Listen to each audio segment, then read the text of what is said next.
Hello, welcome to Talking Fucking Bollocks. That's right, it's not Talking Bollocks, it's Talking Fucking Bollocks with your fucking host, Howard fucking H fucking Smith, and if you don't like swearing, you may as well fuck off now! Hello, welcome back, welcome if it's your first time. This is the boring intro, the one I do every time. I'm your host, I'm your host, whatever. My name is, what am I doing? Just bullshit already. I am your host, Howard H. Smith, former and current lead vocalist with UK thrash band Acid Rain. Yes, and in fact, about to hold some auditions this very weekend. I'm recording this on a Wednesday night, and on Saturday and Sunday we're holding auditions, and that's going to be cool, and hopefully we'll have the guys. That's your Acid Rain update out the way. I also do stand-up. My comedy character is Keith Platt, professional Yorkshireman. You can also see me doing stand-up as myself. I tend to MC shows more as myself. But you can also see Keith. You can go to the Keith Platt website, which is keithplatt.co.uk. No excuse for not going. No difficult URL. keithplatt.co.uk. Get the fuck over there and buy some shit. So, welcome back, welcome first time, already said that already. If this is your first time, I usually say, well, this is the kind of sack of shit you can get used to. Well, here it is. A lot going on at the moment, chiefly going on in my fucking brain, is the fact that some of you may know, and I try not to use this as some kind of like, medical diary. It is actually a podcast, but it looks like one of my hernias has reoccurred, which is a motherfucker. I had a double hernia operation September last year, and within 6 months, it looks like one of them has failed, which apparently does happen about 10% of the time, and I'm one of those 10%, which is a motherfucker.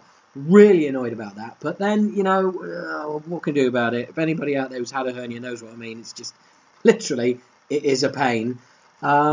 But it's just fucking irritating, because this is going to be a third year where I've been going into hospital for an operation for some reason, and I'm a fit fucking dude. There's never anything wrong with me, ACL got twatted in the knee, that can happen, and then the hernia, and you know what? I'm not putting any of this on fucking Facebook because I know what'll happen. Friends of mine, so-called, because it's Facebook. Let's face it, they're not all friends, are they?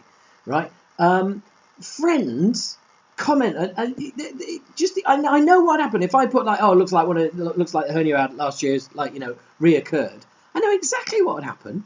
What would happen would be people going, oh, you're getting old, oh, it's your age, oh, happens when you get to your age. And you know who you are, the people who do that?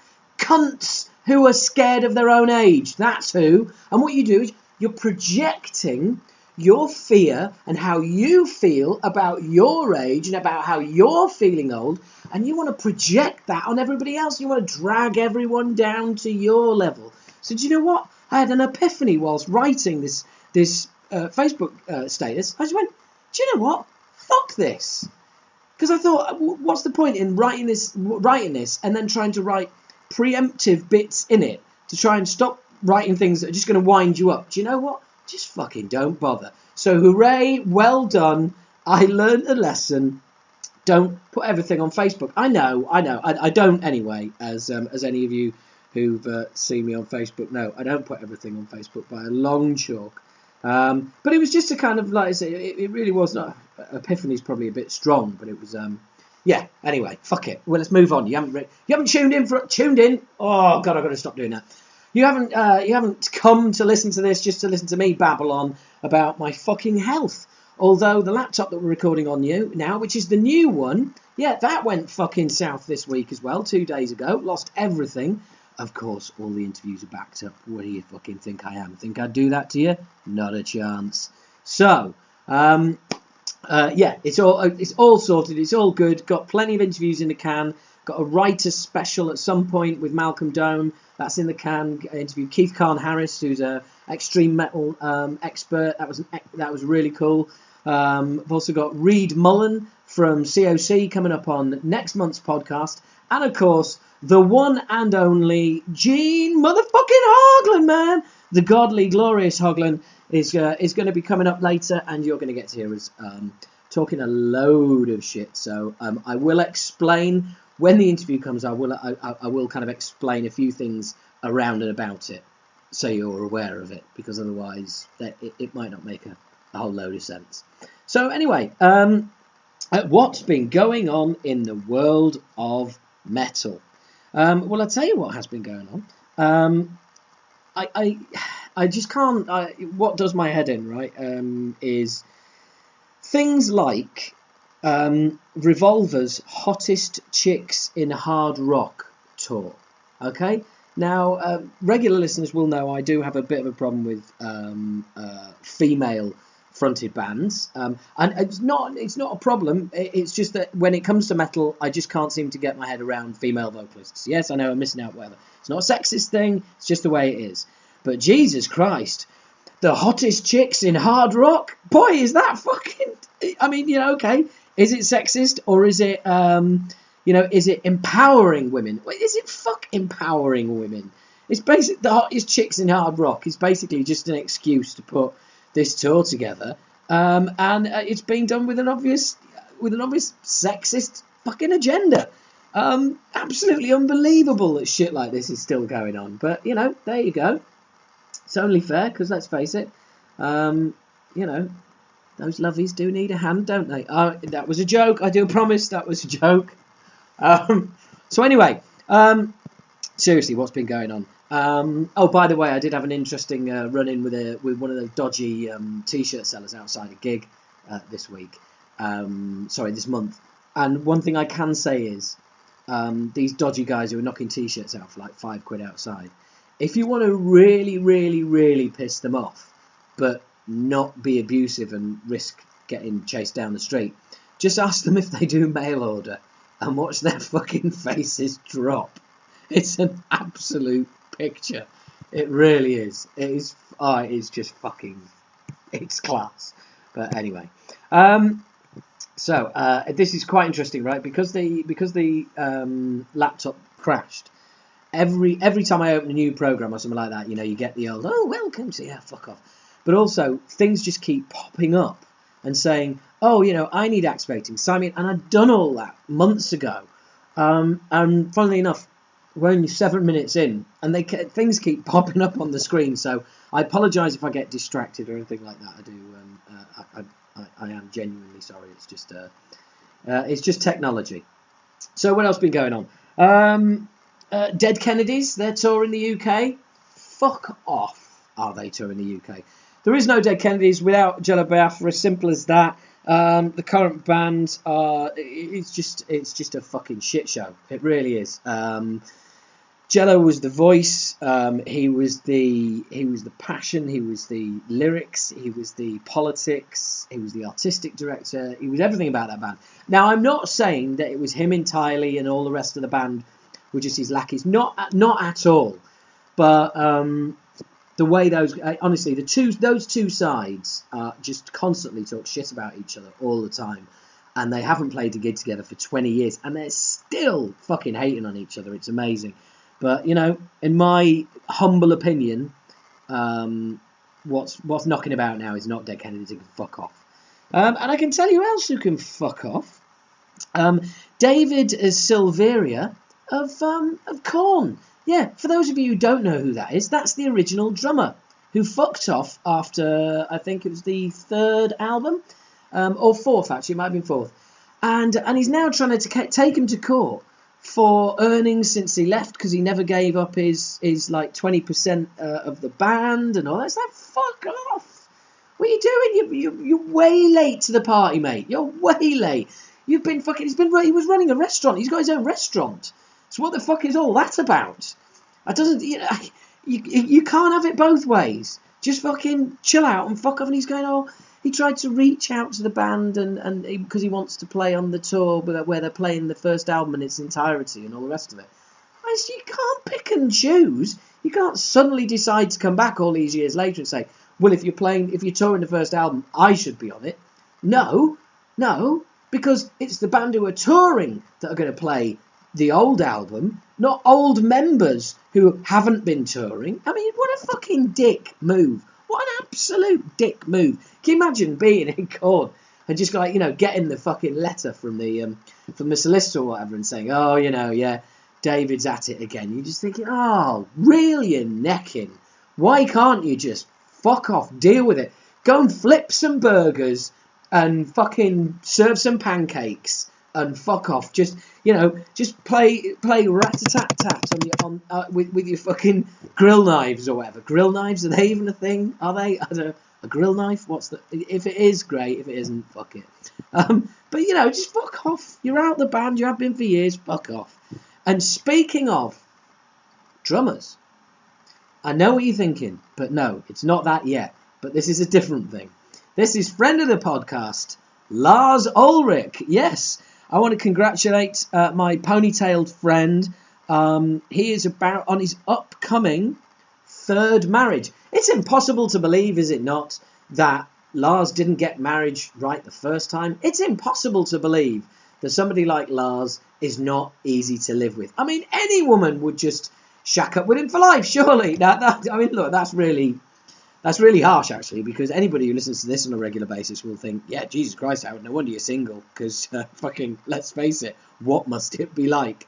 And I always say the same thing. It's all right for you guys. I have to live with me. So, anyway, you know what's coming next, okay? We've had the David Sylvia. It wasn't meant to roll like this. This is just happening. This is on the fly. This is as it goes. I've got my notes, and I hadn't noticed that these three come together, but we had ex-drummer from Korn. We have current Metallica drummer. And, of course, you know what's coming next. Oh, yes. We have ex-Dream Theater, ex-Avenged Sevenfold fill-in guy, ex-this band, that band, this Splinter project. What we had, Winery Dogs. There was that other thing he was doing. Yes, we're talking about Mike Portnoy. What a fucking dick. For those of you who missed it, or most of you I'm sure will know this, Portnoy had decided to tweet about basically saying that no thanks to the hospital where he was supposed to be treated in the UK. When I say supposed to be, he went to the fucking he went to Casualty, and you just sit in line. That's it. And in fact, while we're talking about it, Portnoy, well, no, I'll finish this here. Okay, so and you know, he said, you know, no thanks to them. The show's going ahead. You know, he told them that they had an audience, despite telling them there was an audience waiting. Right? Okay, like the NHS is supposed to drop its fucking drawers because Mike's in town playing with another fucking one-off-the-wrist side project. Who gives a shit? He says, I have no idea, I'm quoting, I have no idea how the hell I'm going to make it through this show. I can't even stand up or lift my arms. Yeah, but you can tweet, you cunt, can't you? Hey? I mean, I've got, you know, anybody who shares how next to death door they are is not next to death's fucking door! You fucking drumming cunt! Honestly, the fucking nerve of the guy. Now, people who are listening to this outside of the UK, okay? Yeah, the National Health Service is basically, it's the thing that costs us all our fucking money. It's where all the money goes. And that's why they're trying to secretly privatise it. Because basically that's where all the national insurance goes. That's where it's you know, it's free to get treatment on the NHS. You walk in, you get seen. You don't need, you know, insurance or anything else. You can get private healthcare in this country if you want. But if not, you wait. Okay, you wait like everybody else. Like fucko here is gonna have to wait to have his fucking hernia repaired. Yeah, I can't just go down there and go, oh, but I got a podcast to do, and I got a band to put back together, and I got stand up to do. Oh, sort me fucking hernia out. Yeah, you know what they did the last time? They went, yeah, you've got a hernia. I went, oh, great, and they went, yeah, good luck with that. Fucking 18 weeks you're supposed to wait to get an operation. After 17 weeks, they sent me a letter and went, yeah, we can't do that. We're going to have to send you somewhere else. So anyway, long story short, it took me 6 months to have that fucking operation. 6 months. Portnoy, he's just walking in. Apparently, how the fuck he managed to walk in, I mean, presumably, he sounds like the Walking Dead here. He must have looked like a fucking zombie. I wonder if Scott Ian dressed up and went in with him. But, you know, and of course, did the show go ahead? Did the show go ahead? Of course it fucking did. He managed to get through the show. No thanks to them.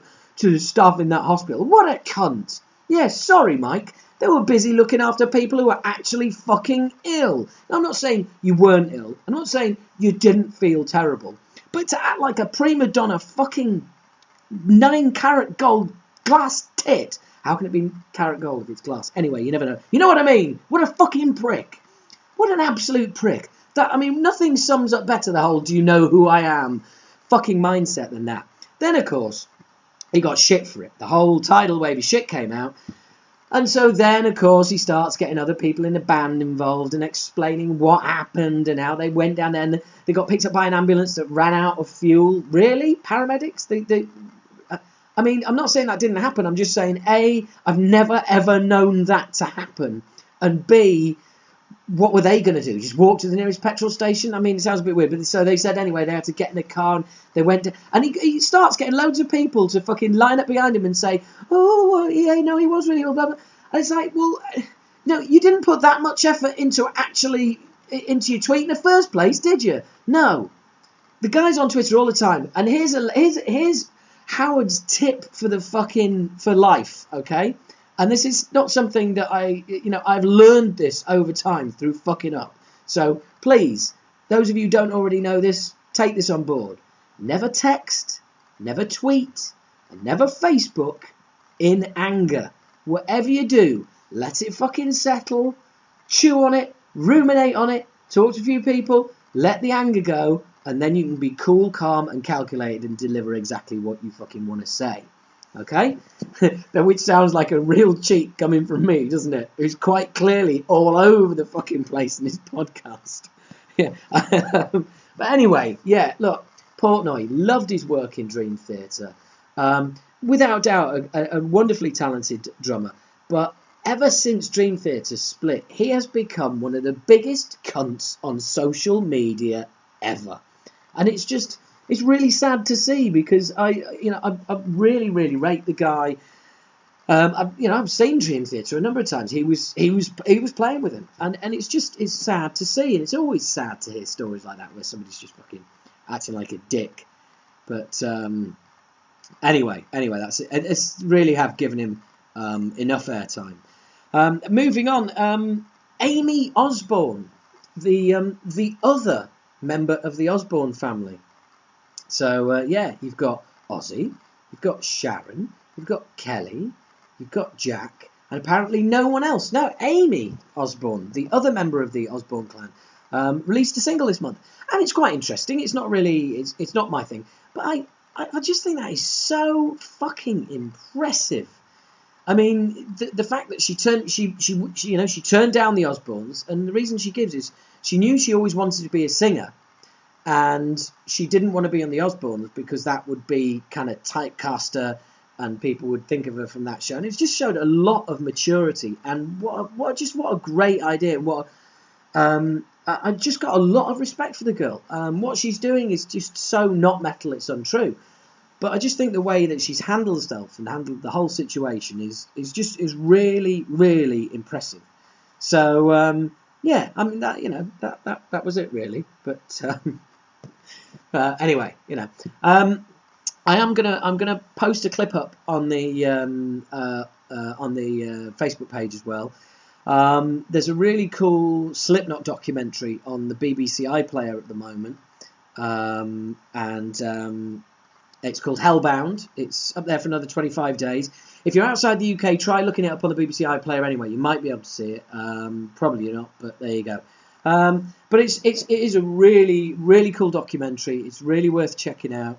And it's not often we get made stuff like that. But Jesus Christ, am I the only person that when you see anything to do with metal, whether it's being filmed by a TV company or a news channel or anything like that, don't you just wish they would fucking avoid talking to fans? It's always the same scene, isn't it? Right? Picture the scene.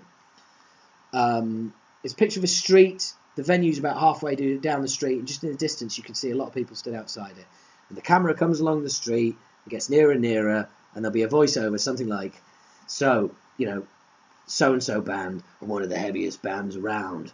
We thought we'd go and find out from their fans what makes them so interesting and such a great band to see. And what happens? Yeah, as they rock up, everyone stood there making a massive fucking dick of themselves.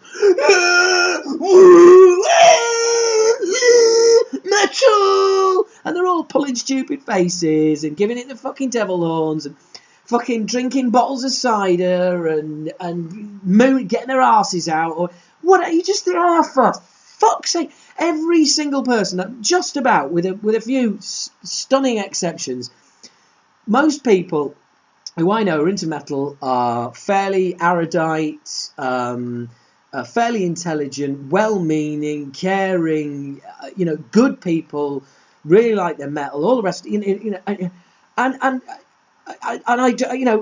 these the same people that when I get a camera put on them, they go like, fucking metal? I don't know, because I've never seen this. Honestly, it does my fucking head in. So, what I'm getting to is, there's a fan section on the Slipknot documentary. Fucking hell. Some absolute classics, okay? One girl describes, she looks like a little bit gothy. She's quite young. I'm not holding that against her. We were all young once. But she sat there and she's going, they say, so what's it like seeing Slipknot live? What they're... And she said, well, I don't know how to describe it really. I mean, it's not the kind of gig, if you were going, it's not the kind of gig that you shouldn't take a bag. Really? Fucking brilliant, eh? I mean, that to me is just awesome. That is the best live review ever. Slipknot live. Probably best not take a bag. Brilliant. And the other line on it, there was some other fans being interviewed. Now these fans were all looked fairly casual, but they were talking about their love of Slipknot. And one of them said, "Yeah, I mean, we don't look like typical metalers or typical Slipknot fans because we haven't got a load of product in our hair and we haven't got piercings and makeup and spiky trousers and things like that." Fucking excuse me? Spiky trousers? I mean, fucking really? To me, that's an awesome band name. Spiky Trousers. There you go. You can have that. Anybody out there listening who wants a band name, please take it. Spiky fucking trousers. What are spiky trousers? Have I lost the plot? Have I missed this development in heavy metal fashion? Spiky trousers. You are fucking shitting me. Absolutely brilliant. Absolutely fucking brilliant. And speaking of Slipknot, of course, Mick Thompson got stabbed in the head by his brother whilst they were drunk fighting. What can I say? Not content with throwing Joey out, not content with Paul being dead, one of the living members decides to get stabbed in the head by his brother. I mean, for fuck's sake, at some point you do start thinking, whoa, redneck fucks, time to just calm the fuck down. Maybe they've got too much money. People who know them need to take their money away from them. This is getting a bit fucking stupid now. So let's just take it easy, shall we? And so anyway, look, let's take it easy. We've had 23 minutes, 24 minutes, whatever it is up to now, of chat. There you go, Alan Partridge, of chat. So let me introduce my friend Gene Hoglan. This was so cool. I have Gene's European number, so I texted him, let him know he was going to be there. Rocked up at 6 o'clock, straight to the tour bus, straight on, sat down, turned the recorder on about 5 minutes after we'd been chatting. Steve Dorigo of Testament, and who's also playing on the Death to All tour, was there as well. We had a little bit of a chat, and he was welcome to stay, but he decided to head upstairs into the bunk, into his bunk, and just chill for a bit. There's some really cool stuff on this. There's also some brilliant stories afterwards. Steve mentioned one about Chuck saying that he was always really, really miserable on his birthday. He said no matter what you did or what you said, you could never cheer Chuck up on his birthday. He's like, no man, and they'd be like, yeah, but you're aging, you're maturing, it's all good. And he's like, no man, I'm another year older. There's no fucking upside whatsoever. Dead at 35. There you go. Anyway, a few things I need to explain before the interview. There'll be references to Kev and Stilly. Kev was the guitarist in Acid Rain. one of the guitarists in Acid Rain. Stilly was Kev's brother and also our main man in the crew for our entire fucking career. And if you look on the back of our first album, Moshkinstein, it does say Ramsey borrows Steve's drums exclusively, and that's the guy we were talking about. So anyway, Stilly, well, you'll hear Stilly ended up. We all did the tour together.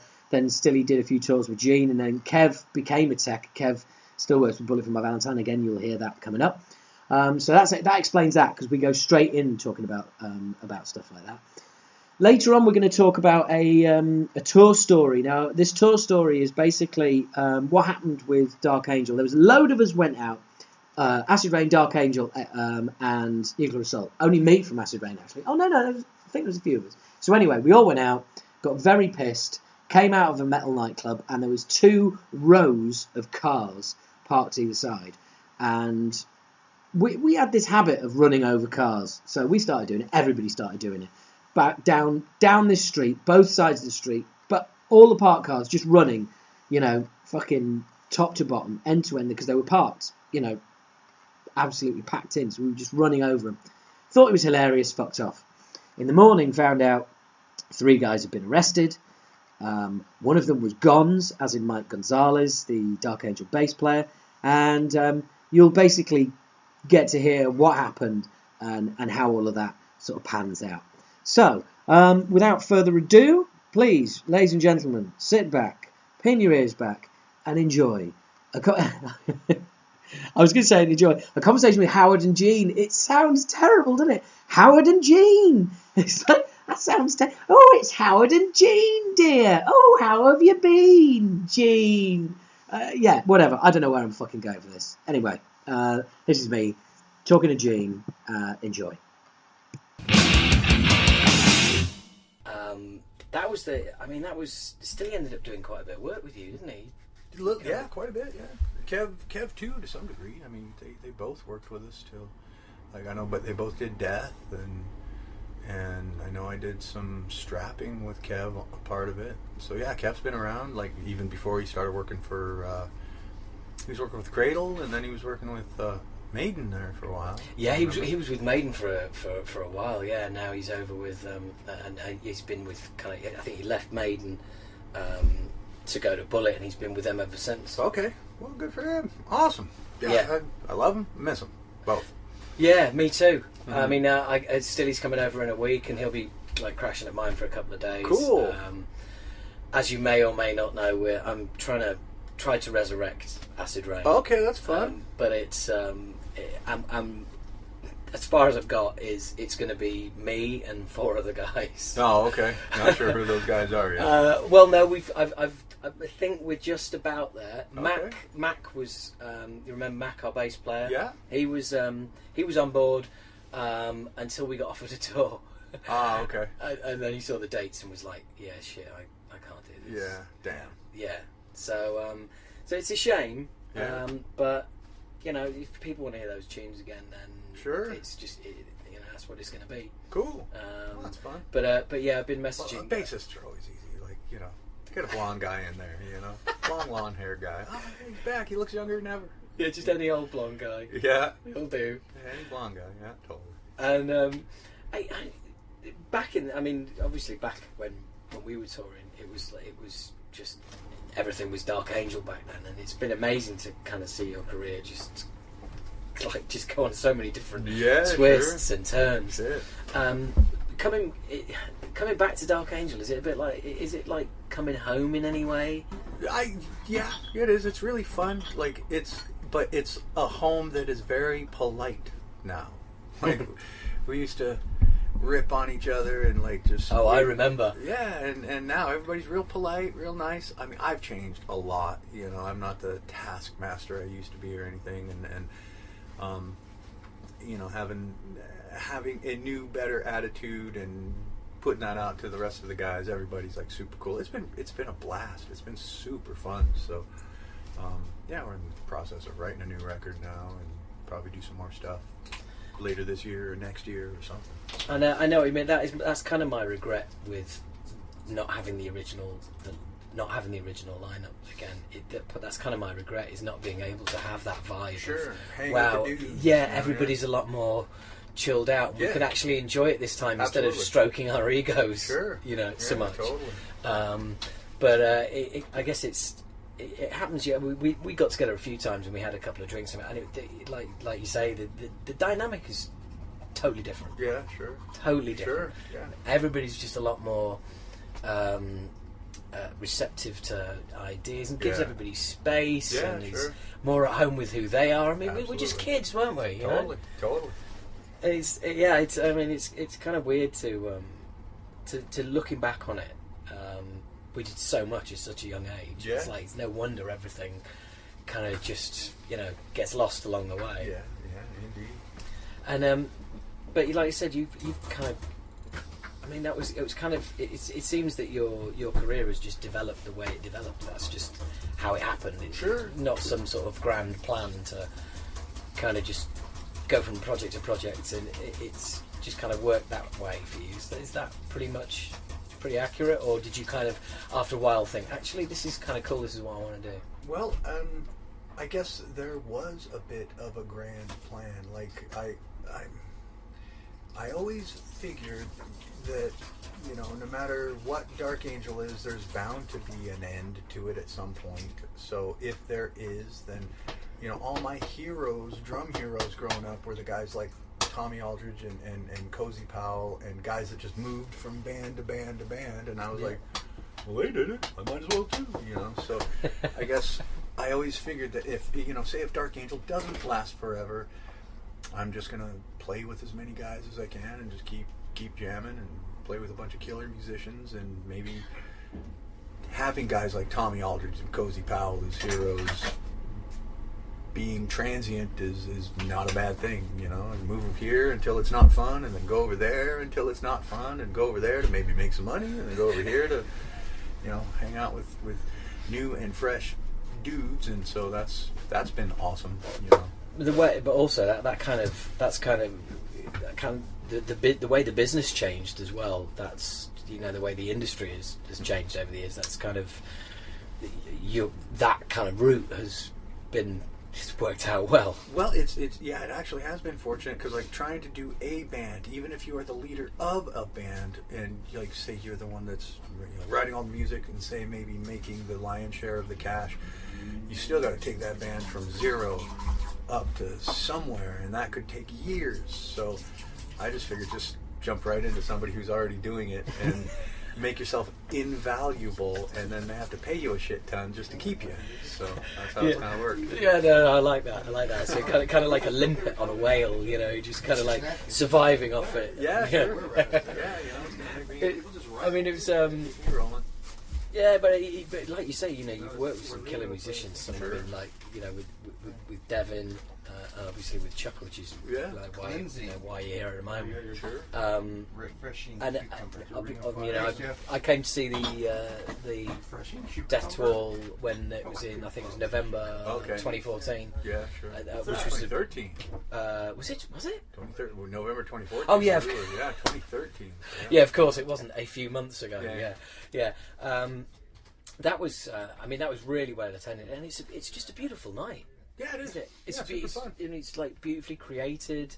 Curated. Yeah, Will you have the screens tonight and stuff like that? Because I know it's a smaller. I don't think so. Right. I don't think so. But we've got a different lineup, but way better one in my opinion.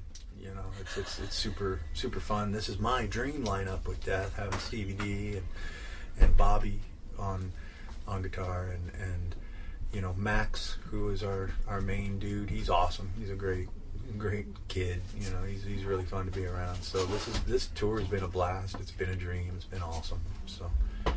And what do you do? What are you doing when you get home? Steve and I start Testament like 3 days after we get back. We have to jump on the road with them for like 2 months or something crazy, 2.5 months, something retarded. Looking forward to that, Steve?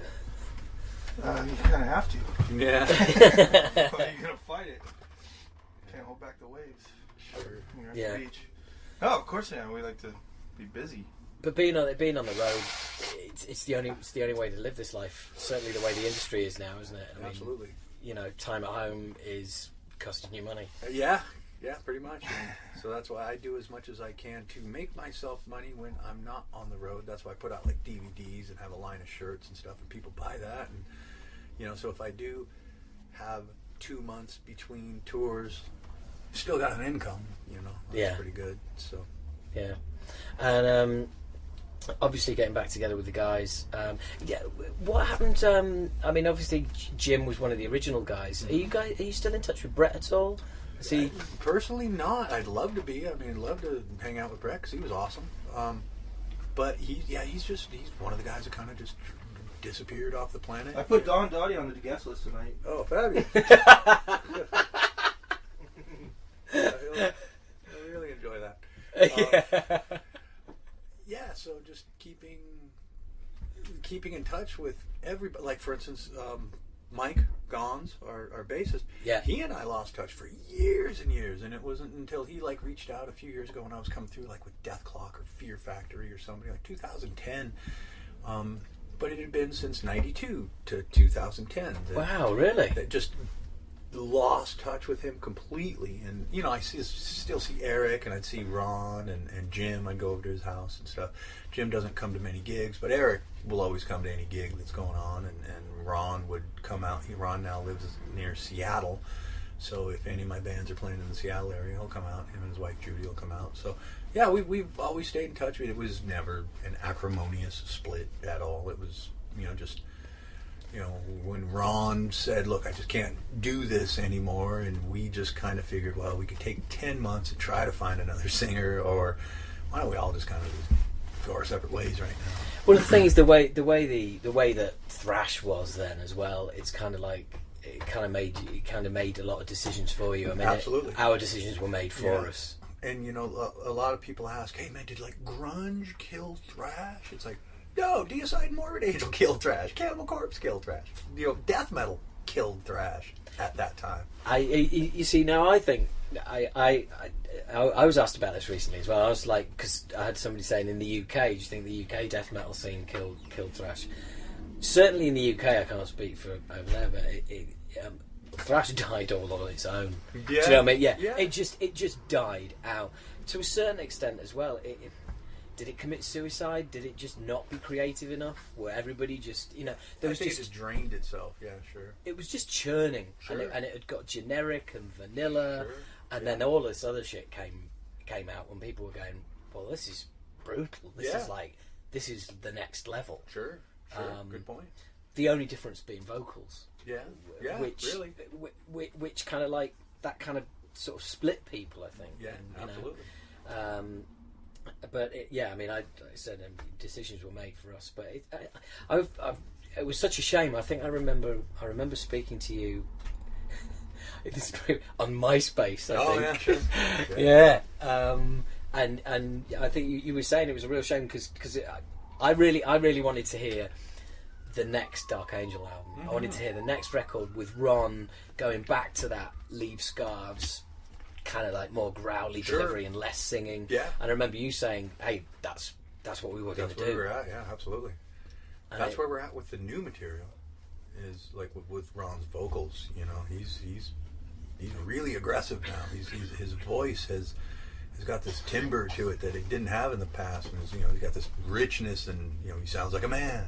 Yeah. So I'm stoked to have his vocals on the new record. It's gonna be bad as fuck. Absolutely. It's like you as a singer, you don't have the range anymore, but the range that you do have has more depth and more timbre to it, and it's amazing. The older you get, the more comfortable you are with your voice, because I do a comedy character, and I have to put on a voice which is really. It's almost like a kind of Max Cavalera, kind of like a growl. And people always say to me, Jesus, that must kill your throat. How do you do it? I was like, 10 years in a metal band. No problem. It works. Razor blades on my throat. Sandpaper across. Yeah. Totally.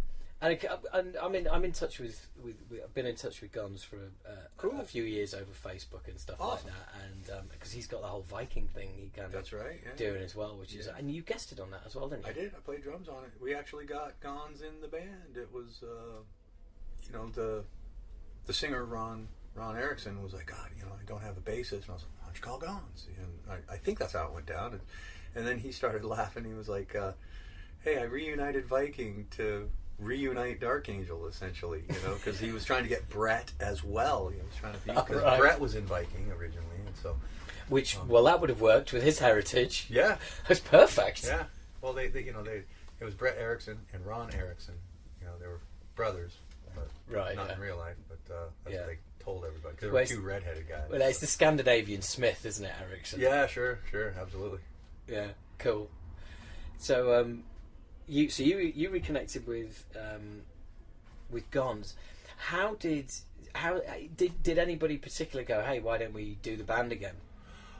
It's something my manager has been posing to me for the past 3 or 4 years. Like, why don't you do Dark Angel? It's something that you would control. It's your band. It's your stuff. You could put a lot of time and energy into it.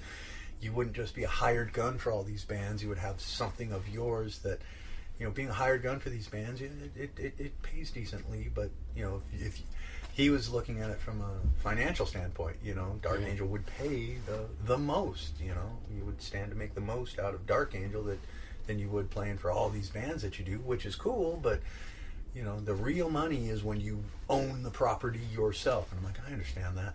It was really just a scheduling thing, It's like in 2013 it was looking like 2014 was going to have a lot of real open areas in it.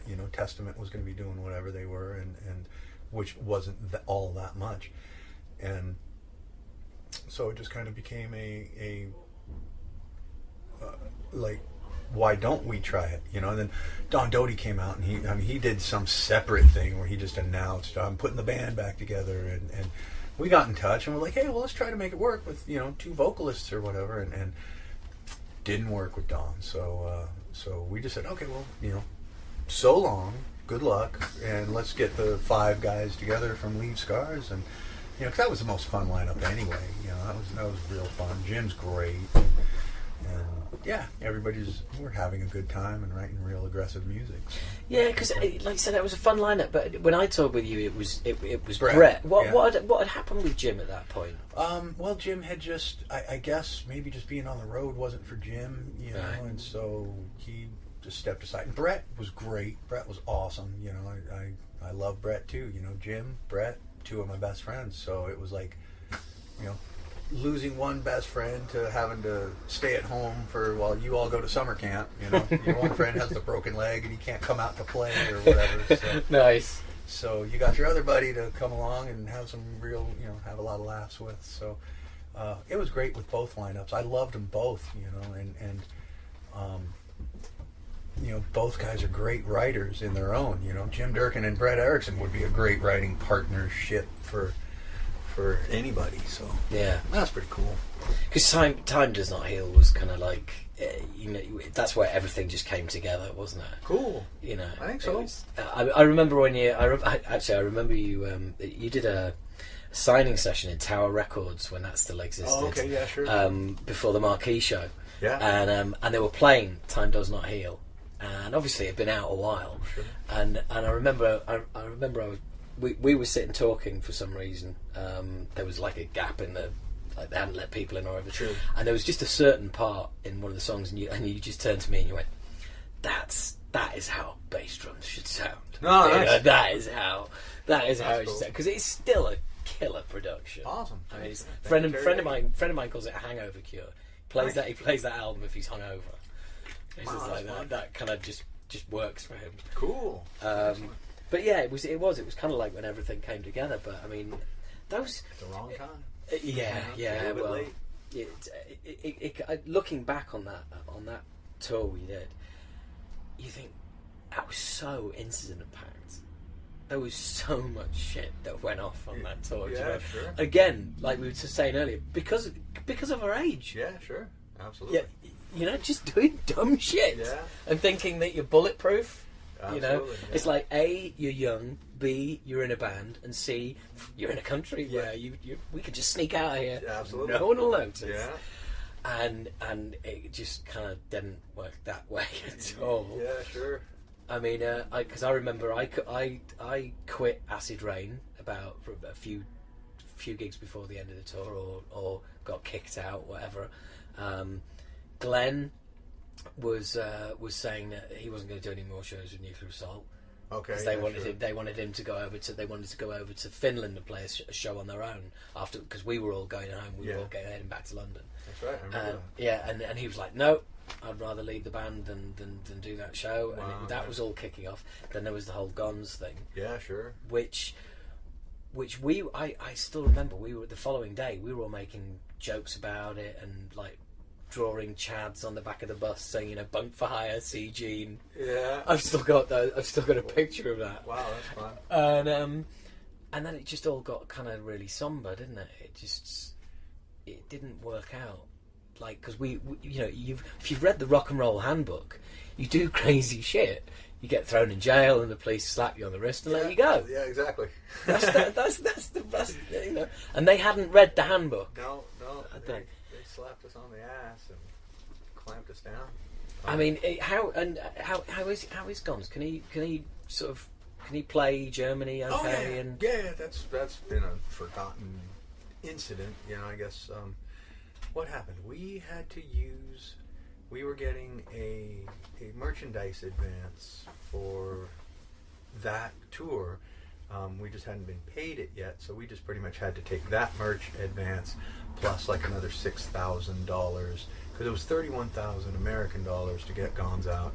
So we just borrowed 31 grand from our buddy and one of Ron's. I was going to say, was that friends. right? I went and sat with Ron while he made that call. All right, yeah, sure. I remember Ron was like, I remember. You know, hang on a sec. Yeah, we've got that in the house. Yeah, sure. Yeah. So yeah, Ron approached one of his buddies, which was really funny.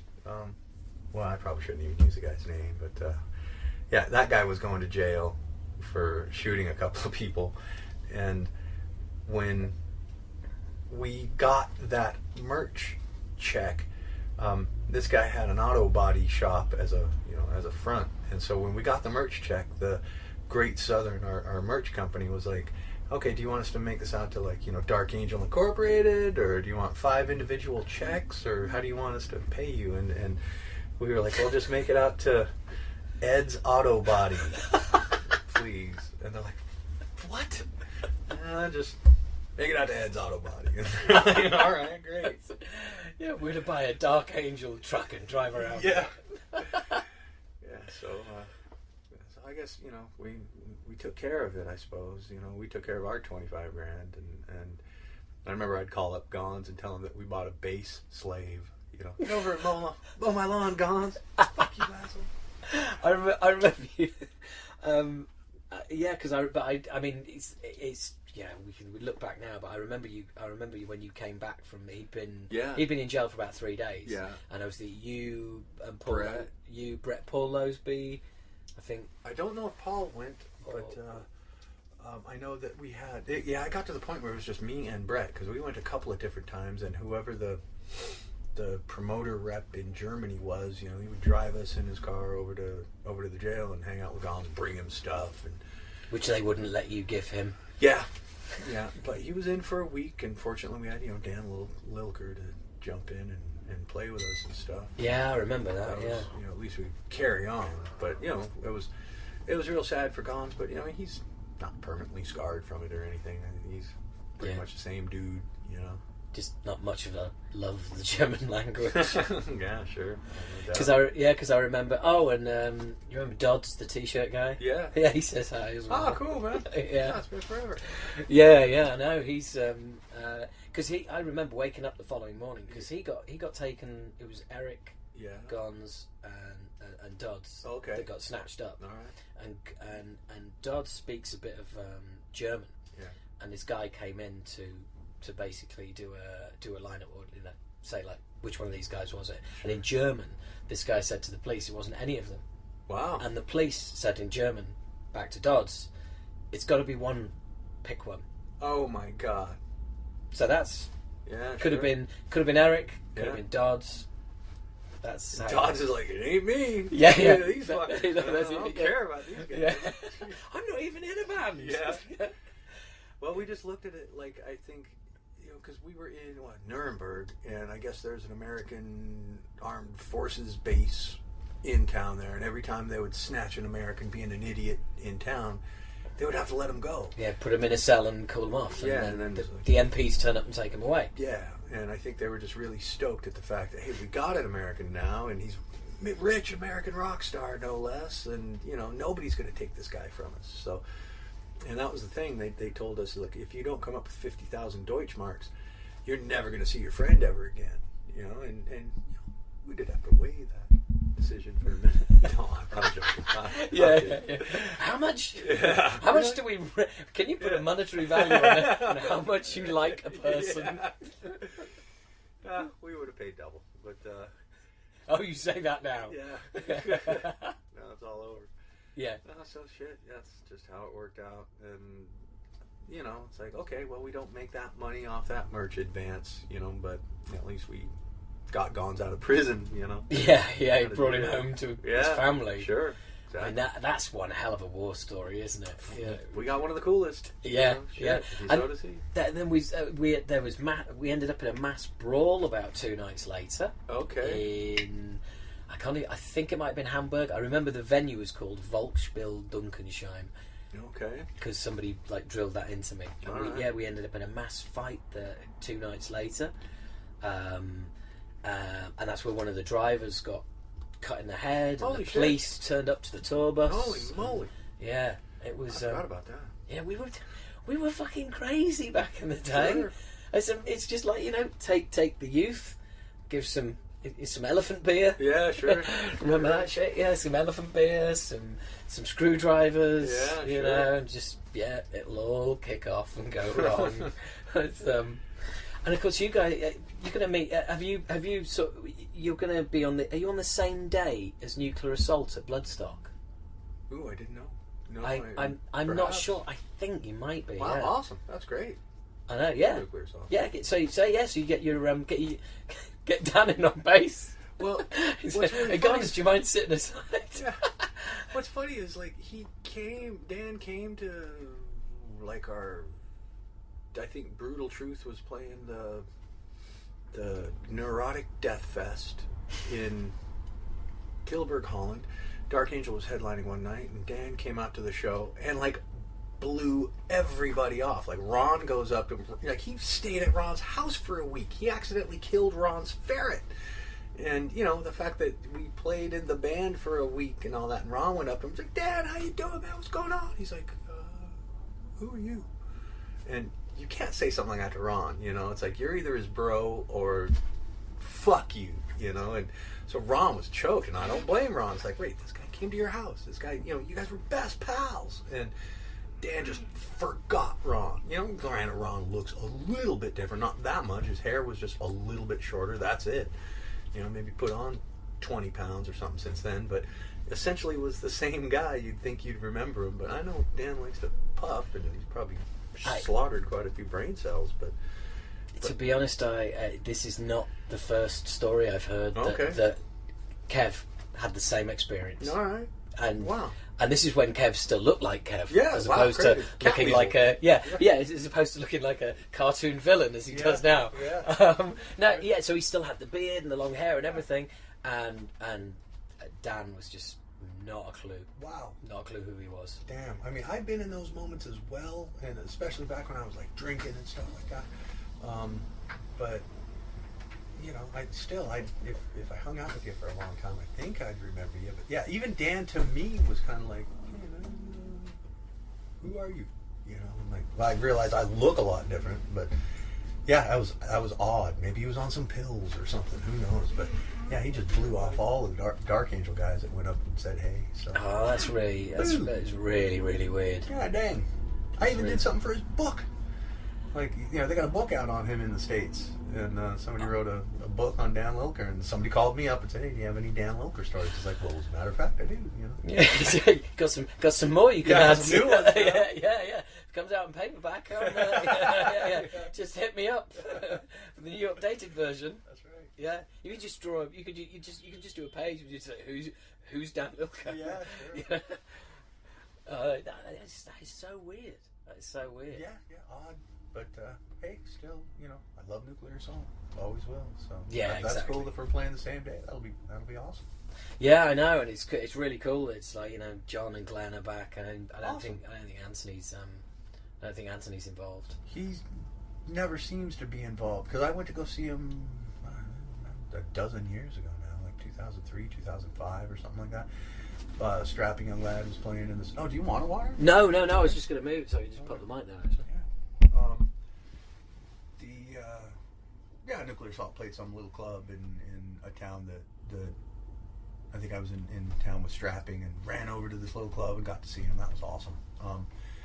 But yeah, Anthony wasn't a part of that. But I think Dan and John and Glenn were. But what a classic band! Awesome. Just they seem to be the forgotten about bands when people look back at the old Thrash thing and they mention everybody. It's like, where's Nuclear Assault? Like, how could they just disappear the way that they have, especially with their quality of work? Their albums were great. Well, the thing, because it's funny because you always get everybody going, oh, the Big Four, this is my Big Four, and it's like, I kind of always make the point that it's like, well, no, it's the Big Four. It's not your Big Four, and you have to qualify it with some form of stat. So it's the biggest selling four. Absolutely, that's why it is the Big Four. Yeah. Oh, Extra should be in there. Overkill should be. No, that's subjective. Yeah, you have to have some framework here. Yeah. But if there was a big five, who would it be? And blah, blah. And you always it's always the same names: Death Angel, Dark Angel, Overkill, Exodus, Testament. Sorry, of course, Testament. Yeah, good job you mentioned that. Otherwise, you go back and find out you haven't got a tour to go on. Yeah. But yeah, you're right. Never Nuclear Assault. It's never. Yeah. And they were bigger than a lot of us. They were, but I don't know. I don't know why that is. And they also had such a great output as well. Yeah. It wasn't like 3 years between records. No. Yeah, they were prolific. Yeah, absolutely.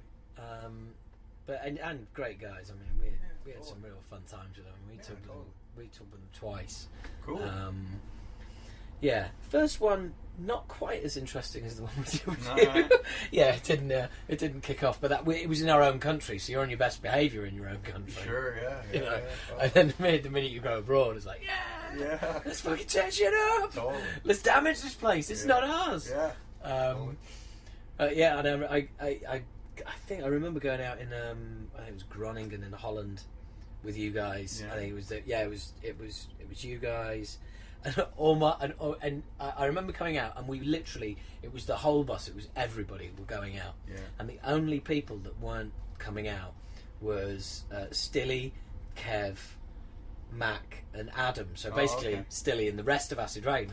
And all night, people were going, where are the rest of the guys? Where are the rest of the guys? It's like, they're upstairs on the bus having a drinking competition. Oh, well, and they'd come off the bus and bought like 2 crates of beer and some like apple shots and shit like that, and they were basically upstairs having a drinking competition. Well, at least they were having the drinking competition. It's not like they're upstairs watching a movie together. At least it's a drinking competition. It's rock and roll. Yeah, exactly.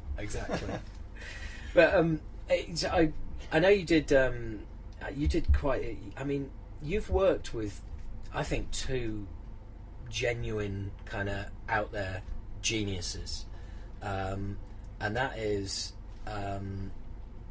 Chuck, obviously, founder of an entire fucking genre, fair enough, and Devin, who is. It's not even your genre. It's kind of like he's just alone. I mean, absolutely. It sold out the Royal Albert Hall That's in great. like 5 or 6 hours. Holy shit! That's I know. Great. It's insane that he's playing there to start with. Yeah, the fact that he's sold it out so quickly is just even more insane. That's awesome. So you've been really lucky outside. Well, let me rephrase that. You make your own luck. Sure. Because you get invited into things because of the quality of work you've done in the past. Well, that's cool. How did you kind of strike up with Chuck? Was that It was essentially, because we had toured together, and Chuck and I were like pen pals back in the tape trading days, and the tape trading days. yeah, that's right. And Dark Angel and Death toured the States together in 1989, and the tour started off great, and then by the, a couple weeks into it, it started to go not so great, and so Death had decided, look, we're out of here. We don't want to be a part of this tour anymore. We're like, fair enough, good luck. And it ended rather acrimoniously, and 2.5 years later, 3 years later, or whatever, I get a call from Borovoy Kurgan. Yeah. He runs Blabbermouth now, but at the time he yeah. was like he was just a writer, and shit starter, of course. He's the first to admit that. Yes, but now he posts press releases online Yeah. for everybody. Yeah. So Yeah, thanks. yeah. We were in the process of breaking up Dark Angel, and our third new guitarist, Chris McCarthy, and myself were planning on starting a new band. So, I figured, hey, Borovoy knows more bands than anybody, so I called up Borovoy and said, hey, can you help us find a singer? Maybe send me some cassettes of some cool vocalists, and hopefully some California-based vocalists, but we're not going to limit it to that. And so we were in the process of doing that, and then I get a call out of the blue from him saying, hey, man, I was just speaking with Chuck, and, Chuck is looking for a new band.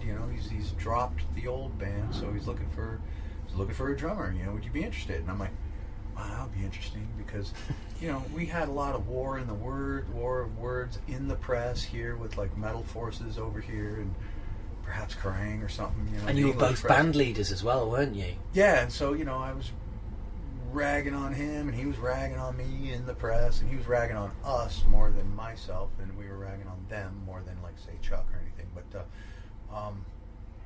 I just thought, wow, that would be strange, us putting a band together, me joining Death or whatever. But Borovoy was like, yeah, Chuck seems really cool about it. Why don't you give him a call? And so I called him, and it's like all the bad blood or anything was just right, under the bridge, and we picked up the last cool conversation that we had, talking about metal and all that sort of stuff. And so that's essentially, and he's like, hey, I'm writing a new record. Can I send you I've got a little riff tape, can I send that to you, and let's do this. And so we did the Individual Thought Patterns album after that, and so we worked together for about 3 years, and at the end of our, working relationship, he had broken up Death.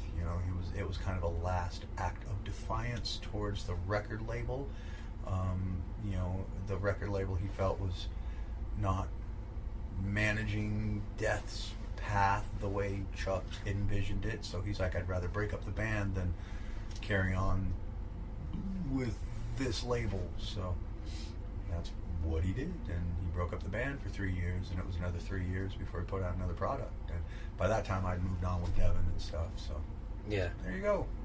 And then I remember it's weird. I remember it was kind of a strange situation, and I might have got it wrong, so you can clear it up for me. But I remember Devin saying a while in press, Mm-hmm. a while before he split Strapping Up, that he was going to. You said it for years and years. Yeah.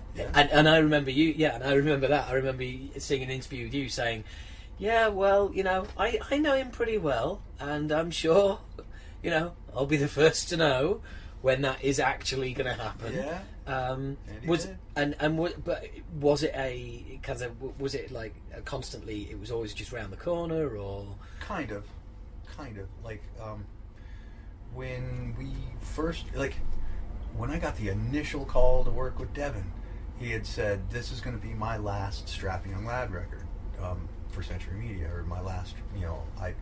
I'm doing 2. That's it." And he's like, "I'm not going to turn this into a band. The only reason we don't call it Devin Townsend is because the label doesn't want like a solo act.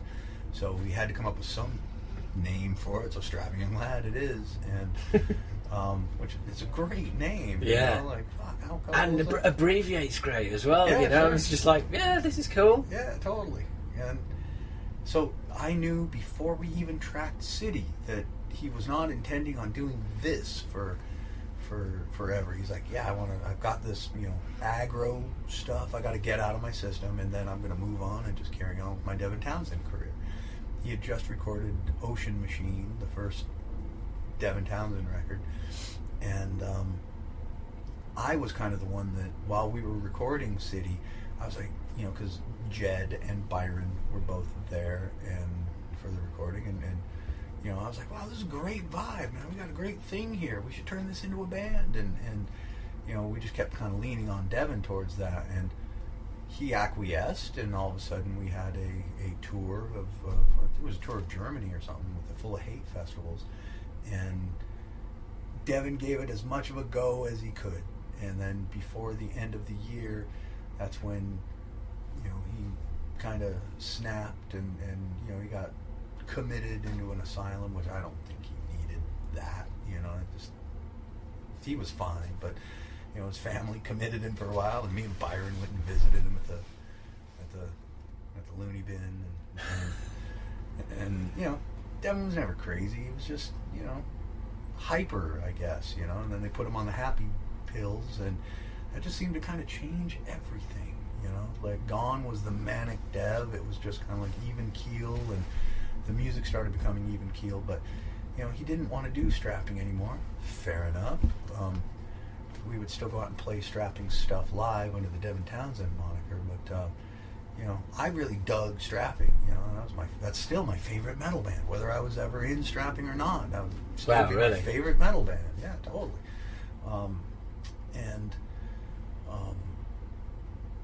So he tried to do it again when we put out the Chicken Feather record, the self-titled thing, and then Alien and New Black, but we got an extra 5 years out of Dev, that I wasn't expecting, so I was appreciative of it. It wasn't easy to take when he's like, dude, this is it. I'm not, because he just hated strapping so much. I could see it's like, hey man, I just want to go and I'm not feeling this, which, he said that, just, if you have to knock along here. Yeah. I'm sure these lights are probably start doing this shit. Oh, right, yeah, start doing the blind. We're just pulling the blinds up, folks, so people can't see the famous... Can you see who this is? No, I can't. It's not a freeway. Oh, just ask it. We can hear you. We're doing an interview. Here, we're just doing an interview at the moment. Why don't you pause this? Yeah, okay. Right, anyway, so... yeah, so guys, I'll probably edit this bit out, but...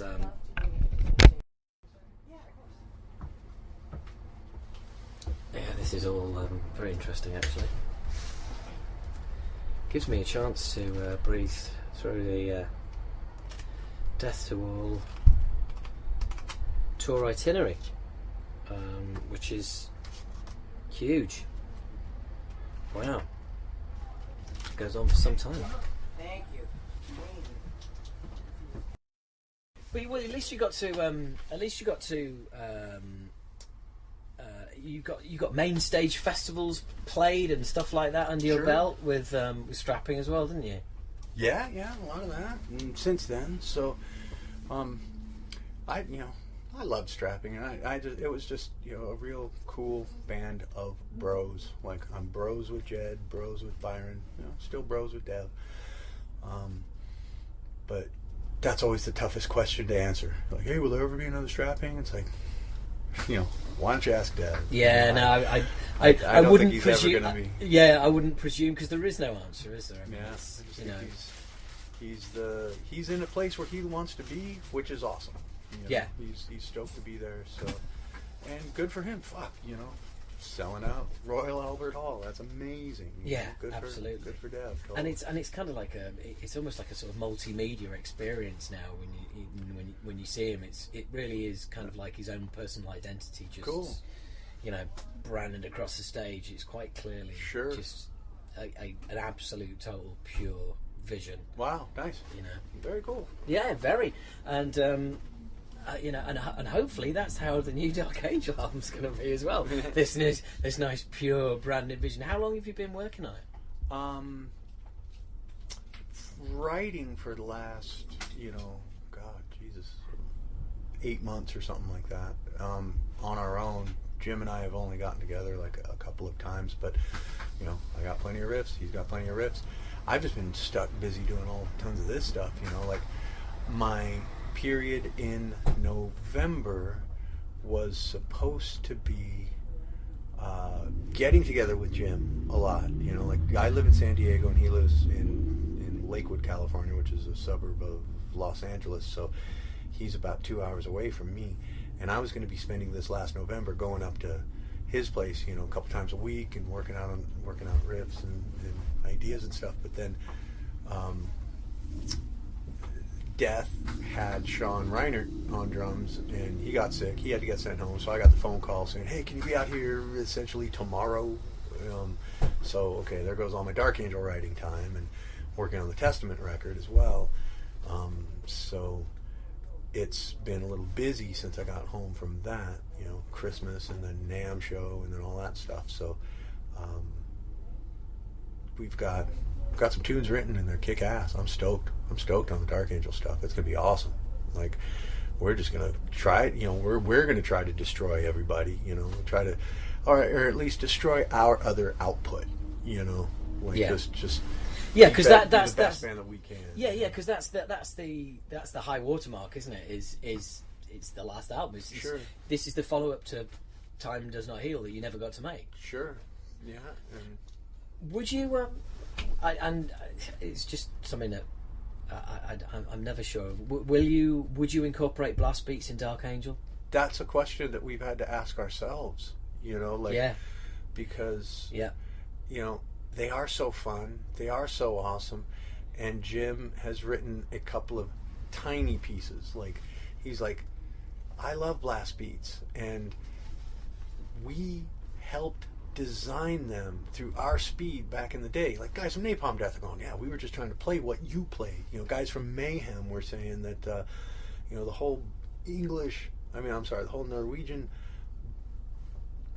black metal scene was because of the song Burning of Sodom.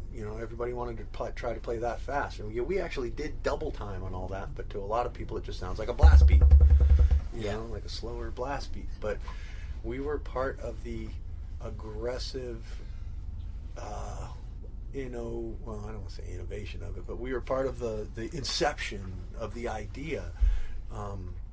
But yeah, I'd love to, but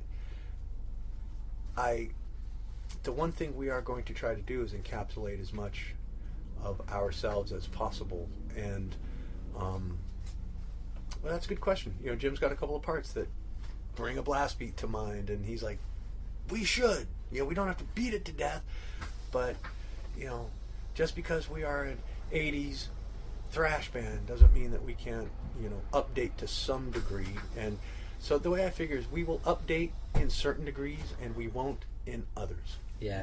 Like I don't think you're going to see some like heavily processed, gridded today's production on it. I like it to be as organic and performance captured situation as possible, rather than just have it sound like some sterile video game soundtrack. Yeah, we don't want to do that. Like I'm not gonna Pro Tool the drums or have them gridded, and we're not going to loop guitar parts that, okay, you played that take great, I'll just cut it and paste it into the next part.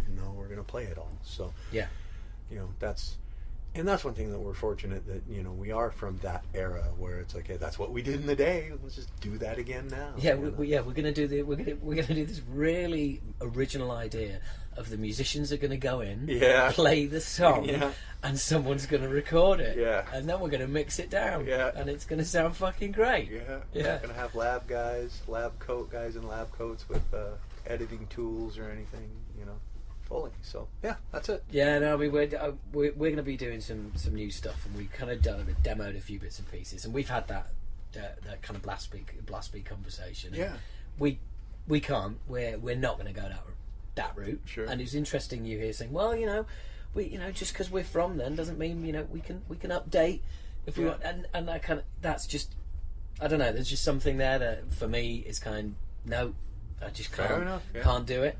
Yeah.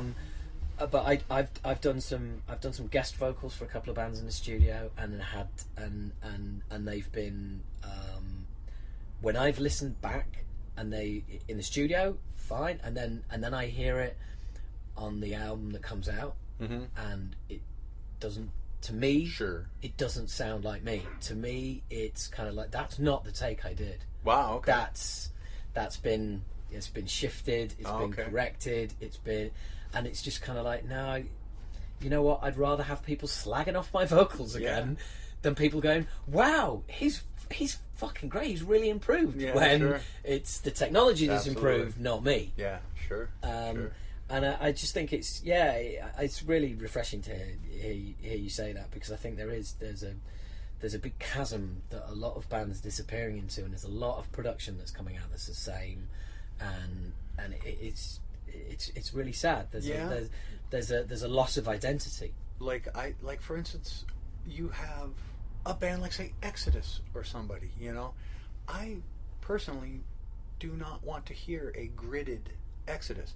I know that that's what happens these days, and I know all that. But like a drummer like Tom Hunting, from a drum standpoint, he's got such a crazy, odd, glorious style that when you grid it, you just lose a lot of the, just the feel, the humanity. Absolutely. And it sounds great, and it's really tight, and it sounds, just everything's just so. But I prefer the. That's, God, just Jesus. When I hear any band now that obviously has not Pro Tooled their stuff to death, I'm going to listen to that band. Like, it's just. I appreciate it when a drummer is like, wow, that drummer's really sucking there. But yes, he's, that's awesome. Absolutely, yeah. Yeah, no, I know what you mean. Like, don't fix me. I'll get better, It's my first band, our first album. I'm 19 years old. I'll get better, I appreciate that. If somebody is that young that knows to do that, Yeah, and also, I mean, I remember, being in the studio and some of the little, the crazy things that happen in takes, that especially with vocals, where, do you know what? You're not in tune there, but you're also not out of tune. I don't know what the fuck it is you're doing there. Yeah, sure. And you all sit down and go, right, do we keep it or not? Like, is that really, we always used to say, well, we'll give you veto, if I can, because I've got to live with it. Yeah. So if I said, look, I can live with it, but if you guys can't, and you've got to come to a consensus. Sure. But yeah, just the odd little bits and pieces that can occur, and straight away now there's somebody sat there with a mouse going, yeah, sure, we just it's like, it's done. Yeah, it's like, no, take that back. Yeah. Undo, yeah, sure. Because that's character, that's personality, that's, absolutely, and you want that feel. You want to hear people playing, and you don't want to hear a particular program's interpretation of what that person would sound like if they were perfect. Sure, absolutely. So do you, presumably, whichever project you're involved with, you have to just fit in with the philosophy of whatever act you're with. Mm-hmm. Yeah, I'm fitting into whatever the band's philosophy is, still means that I have to give the best human performance possible. And so, like a band like Fear Factory, obviously that's their trip. They're gonna, try to make it sound as machine-like and mechanical as possible, but I will play it as machine-like as possible, to when they have to fix it, it's like, well, what the hell did we do? Not much, we did that, so I try to give as perfect a performance as possible, and then if that's your trip to grid it and Pro Tool it to death, then that's what you do. But I'm going to make it so if you decide not to do that, you got a really cool organic live performance that just sounds good. And hey, yes, there is a little mistake right there, there's like a little double flub on the kick, but you kept it in good. We used to have to back in the day. Yeah. Yeah, because people don't realise it. It's like, if there was something like that, that's not just a click of a mouse. That's a retake. Yeah, sure. The whole thing. Yeah. Especially with drums, it's like, no, you can't. Everybody else gets to drop in, Yeah. but not The drummers. drummer, Yeah, You know, so yeah. we learned how to just, start to finish, got to play it perfect, and that's where red light fever comes from, like when the red light's on, sometimes drummers panic and choke and all that, and it took, I did, back in the day, it would be like, all of a sudden I would play real safe, and it took me a while to get out of that whole mindset of just because the record button's on. And maybe it is now, like, hey, I don't know what this band's going to do with my drums once I'm done, but I don't care, just play the part, and if there's a mistake, it's up to them to fix it. If they want to fix it, that's their trip. If they want to keep it in there, that's cool too. Yeah. I know, I heard a band recently, and I heard it, and I was going, wow, that's so refreshing. Because you know what? It sounded like it could go wrong at any minute. Awesome. That's great. Sure, sure. It sounded like it could and there was some songs like, fuck me, this is like a race to the end. Yeah. Do you know what I mean? Sure. It's like everyone's going, I'm going to get there before you. Yeah, totally. But it was so refreshing to hear that. That's great. It's kind of like there's almost like that air of not danger, but chaos. Sure. Where it's just like, wow, these guys hold this together, I'll be really impressed. Nice. But yeah, very cool, very Sure. cool. Cool. But it's interesting that that you don't want a Pro Tool Dark Angel. You're going to keep it old school and keep it. That is so cool. I mean, we might lose a lot of the young fans that are just like, because there's a lot of people out there that are just like, if this doesn't sound like sonically like Trivium or whoever the new bands are that people listen to, I'm not going to listen to it. If it sounds like an actual human being playing something, then I got no time for it. I want all my stuff perfect and sterile, and every hit is pristine, and everything is just sonically leveled off at a real high level. We might lose some listeners, but they can go fuck themselves anyway. Yeah, absolutely. I don't want you as a listener then. So. I completely agree. I've got a young cousin who's he's like he kind of like Killswitch Engage was his thing that really got him into metal. But he's the good thing about metal that I don't think you get in any other genre is that fans are curators of the genre, and they will go back and they will go out and they will search out influences, and they've heard that this album's great, and they'll go and do that work. Cool. They'll go and they'll dig around, and he I was talking to him, and he was saying he'd gone back to old school production and things like that and listened to it, and he was like he understands where it all comes from, and like he couldn't believe how some of it was like so huge, and stuff like that. I mean, I was listening. I had my phone on shuffle a while back, and I was shuffling Slayer tunes, and there was a song from World Painted Blood, and then it went into Behind the Crooked Cross, and I was walking down the street, mouth open. It's like Behind the Crooked Cross sounded fucking huge. Oh.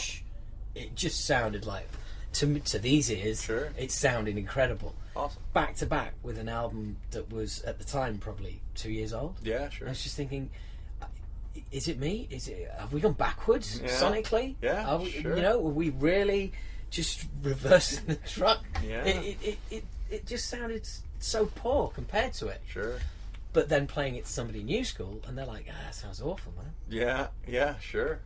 That sound, that's the sound you want. It's like, wow. Oh. But having said that, these are generations and generations who've grown up on compressed sound. Yeah, absolutely. So, what you're going to do is what is what they've grown up on, and I understand that. I remember being a kid and going like, yeah, it's the, what's now is what I'm interested in, and yes, that might be how it used to be done, but absolutely, this is me now. Look, it's I can't believe it's been as long as it has since we got to sit down on a tour bus and have a fucking chat. Yeah, it's great. It's insane. Awesome. And I remember one thing I wanted to mention to you was who won the war. Oh yeah, I think about that all the time.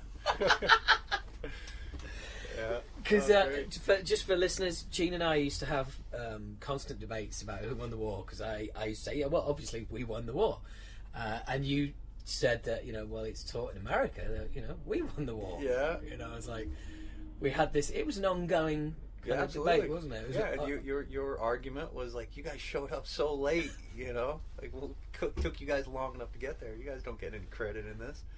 Right. Essentially, I was like, yeah, well, good point. Point taken. But yeah, but if we carried it on, didn't we? We carried it on Sure. on albums. That's right. I forgot about that. Because in the thanks list, in Obnoxious, it put thanks to you, brackets, who won the war. Yeah. And I think it's the live scars. Okay. Live scars. And it says thanks H, acid rain brackets, we did. Yeah, that's right. I remember that. Yeah. That's awesome. Yeah. And I thought only the other day, the European Union have come out and there's some kind of, they're basically, they are, they're making some sort of decree, and that the Second World War is going to be renamed the European conflict. Wow. So you're out.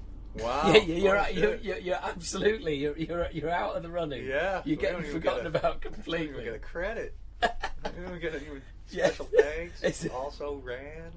No. Nothing. Wow, Nothing that's at all. crazy. Talk about a downgrade. Yeah, I know. World War II to the European conflict. Yeah. And I remember, you lost a practice pad. Okay. Stilly made you one out of rubber coasters. Oh, that's great. I remember that. I remember that. Yeah. Yeah. And he's just made it with yeah, gaffer tape. Yeah, you tape two rubber coasters together. And, and you were sitting there going like, Stilly, this is better than my fucking practice pad. That's fun. This is great. God, I forgot about that forever. That's awesome. Yeah. Remember Stilly's egg sandwiches he would make on the bus? Fried egg sandwiches on the bus? Because we had a stove on the bus, like a actual oven and stove and all that shit. I was just telling my girl about Stilly's egg sandwiches that he would make. Stilly's cuisine. Yeah. Yeah, it's fucking insane. That's awesome. He's still in the still in the industry, still doing it. Yeah, that's great. I was working with Stereophonics does a lot with Billy Talon. Oh, wow, okay. From Yeah. Canada. Yeah. Good band. Does a lot with them. And if Bullet are ever in town, Right. Kev's with them a lot. Excellent. And I'm just out standing up strictly in the UK. Okay. But yeah, it's fun. You know, I've been doing it 15 years now. Excellent. That's so great. it's kind of weird being back in the band environment. Yeah, sure. Because it's a tenuous connection, slightly like yourself, where you're kind of like, you're self-employed. You're going, Sure. I'm just on my own. Yeah. So I've done Yeah, 15 years of. Do I want to play that gig? Yes, I do. Off I go. There you go. Awesome. And I'm just there and back, and just That's constantly pleasing myself, and and then all of a sudden, when you get back into that that space of being in a band where you are a voice and you're having to incorporate other people's opinions. Yeah, and sure. It's it's different. Well, when you're being the lone wolf and running your whole show yourself, and then you got four other guys. Because you're doing that between bands, aren't you? Sure. Yeah, but that's what you're doing. Hey, I gotta pause this for 2 minutes. Yeah. Take a whiz. No worries. What do you guys call it? Have a slash? That's it. Have a slash. Yeah.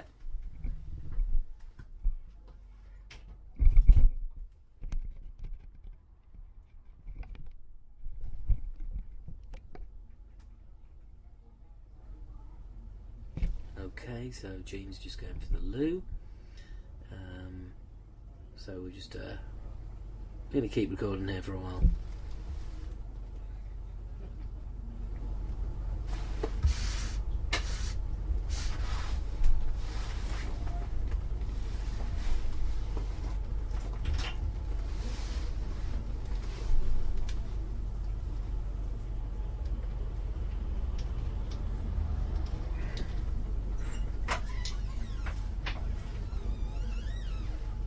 It's like water or beer or something. I'm sure we got something around here. Oh man, yeah. Do you know what? I wouldn't mind a beer. A beer on a tour bus. Yeah. That's kind of like. Do you drink them normal, like just Yeah. room temp? Yeah, absolutely. Hey, well, Can you deal you with the- you have forgotten, haven't you? We're in England, Jim. Yeah. Remember when? You guys But invented room temp. back in the day, room temperature was the only option. I wasn't sure if civilization has worn off on you. Or anything. I was like, no, I'd actually like it cold. yeah. We actually keep our beer in the fridge these days. Yeah. That's really kind. Thank you. Yeah, no worries. Can you give me just another couple of minutes? Yeah, of course. I'm going to step right outside the bus and have a smoke, but you're welcome to join me. Cool, man. A little chilly. Dude, we've just had a beer and a fag break outside, folks, and had all the really good, interesting chat that we can't record. So James, you tell me all the stories that won't be making it onto the podcast. Yeah, no, can't. Well, yeah, it's really not worth it. It is the good stuff, though. It is the real good stuff. Well, hey, it put us here right here today, so. Yeah, exactly. I mean, you know, it's a hell of a legacy when you think of it as well. Sure. All this time later, that you know, it's freaky. I can't think of anything. I can't think of anything like this.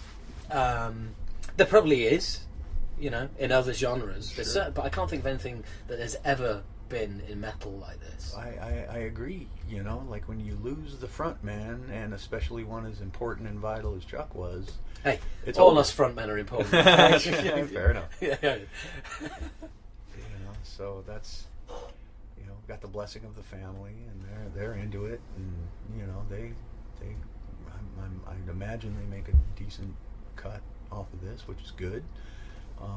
You know, if we're going to go out and do this, they should, you know. Yeah. They should. They gave us their blessing. So that's cool. So, yeah, we're happy to be here and doing this, and we're having a blast. We have a good time doing this. We enjoy playing the music, and that's the thing. And we're all good bros, you know. Stevie D and myself, Bobby and all of us, we're all really good friends. So it's like you get to be with your bros, playing music you like playing, and you really enjoy it. So it's a win-win, really. You know, the unfortunate occurrence of Chuck not being here, that doesn't dissuade us from going out and playing his music. So. Yeah, and the beauty of it is that he enabled that. Sure. You know? And what a legacy. Yeah, absolutely. You know, that people that he brought together get to go out and do this, and also that, you know, it brings like the fans, for want of a better expression, together as well. Yeah, absolutely. And I also think with the way metal is fractured, which I think is a great word. Copyright Sam Dunn when it comes to fucking talking about metal genres. Yeah. Sure. The way it's fractured, so much of it comes back to, you can trace back to Chuck. Sure. And in no small way, you know, Dark Angel yourself as well. You were saying earlier about, you know, the burning of Sodom. Sure. But for it to, so you'll get people turning up here who weren't even alive when Chuck was putting records out. Absolutely, yeah, and that's the surprising thing, you know, that having a bunch of young dudes out here. Yeah, they're obviously young, but they're covered in their patches, and they're metal as fuck, and they're learning how to be metal, and now they're coming out to see one of the old guard, I suppose. But you know, yeah, there's a shit ton of young dudes, and I was like, oh, was your dad into this or something? He's like, no, man, this is the best music around, so that's why I'm into it. Like, fair enough, that's cool. I mean, there were a lot of, you know, there's a lot of Led Zeppelin fans that are 20 years old now, yeah. You know, and they're stoked to be Led Zeppelin fans, or Pink Floyd or somebody, you know, and that's your dad's music, but no, it's not. It's my music, so. Yeah. Well, the thing is, as well, as there's so much metal out there. Yeah. I mean, you know, we back in the day when we were kind of, you know, thrash was, well, that was it. I mean, that was the, you know, there was hair metal, which was our sworn enemies. Yeah, absolutely. You know, and then there was thrash, and then there was the old trad stuff that was just plodding along like it always had, like your priests and your Sabbaths and everything else. Whereas I felt like we were all these like adventurers, you know, I agree. on the quest to make the next thing, to take metal into the future. Absolutely. Which was, of course, again, you know, all piss and vinegar as a youngster, and three or four years later, you know, you've got no band, no label, and everyone's going thrash. Nah, it's old hat. Yeah, sure, absolutely. But yeah, I mean, it was. You look now and you just think, well, there's a core for every letter of the alphabet. Yeah, sure. You know, there's. I might add that obviously Acid Rain's Apple core is still is still the one. That's fun, totally. Awesome. But it is. It's just it's fractured off into so many different genres. Sure. But it's only made it stronger. You know, and I think it's given it. Even more longevity. Indeed. In some cases not great, because there's also kind of like that kind of top end, big selling, obviously commercial kind of metal as well, which that's always there's always been that, hasn't there? There's always been kind of like around the edges, somebody who was always prepared to, you know, suck the record company's dick and just do whatever they have to sell records.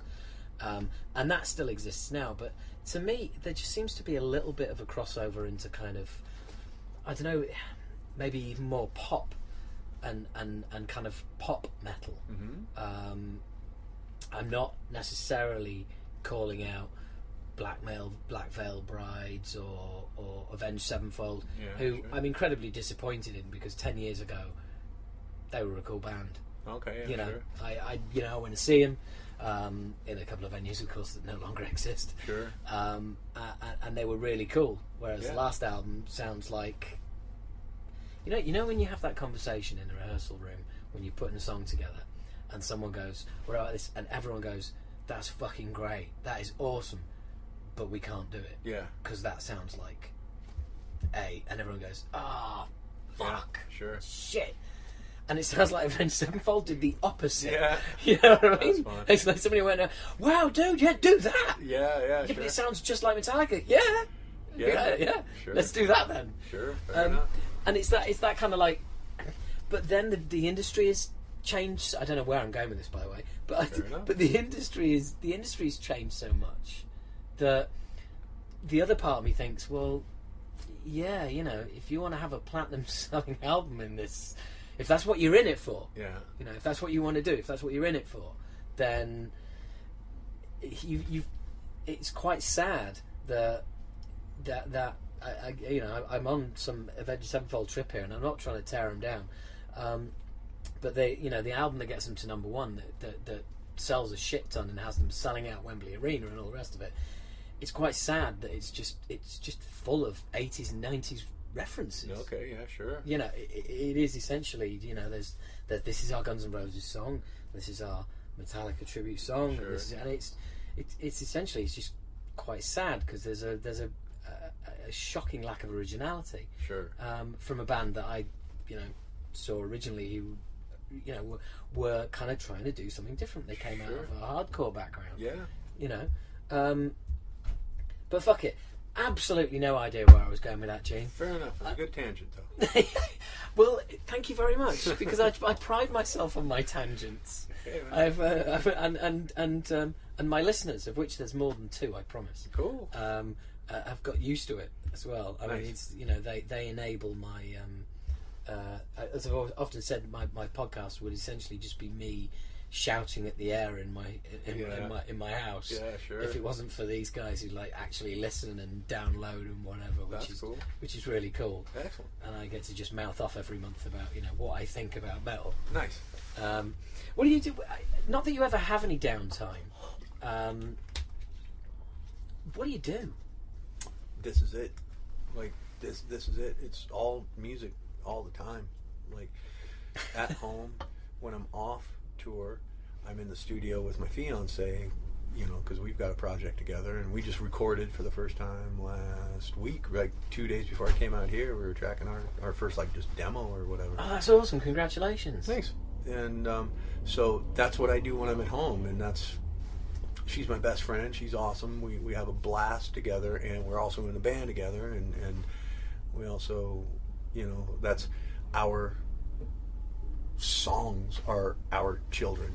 Yeah. So we don't have kids nor the want for them, and we can't even really have pets because she's a working musician too. So she gets called out to go on the road every once in a while, and so we can't even have pets. So our songs are our kids, and we got some good kids.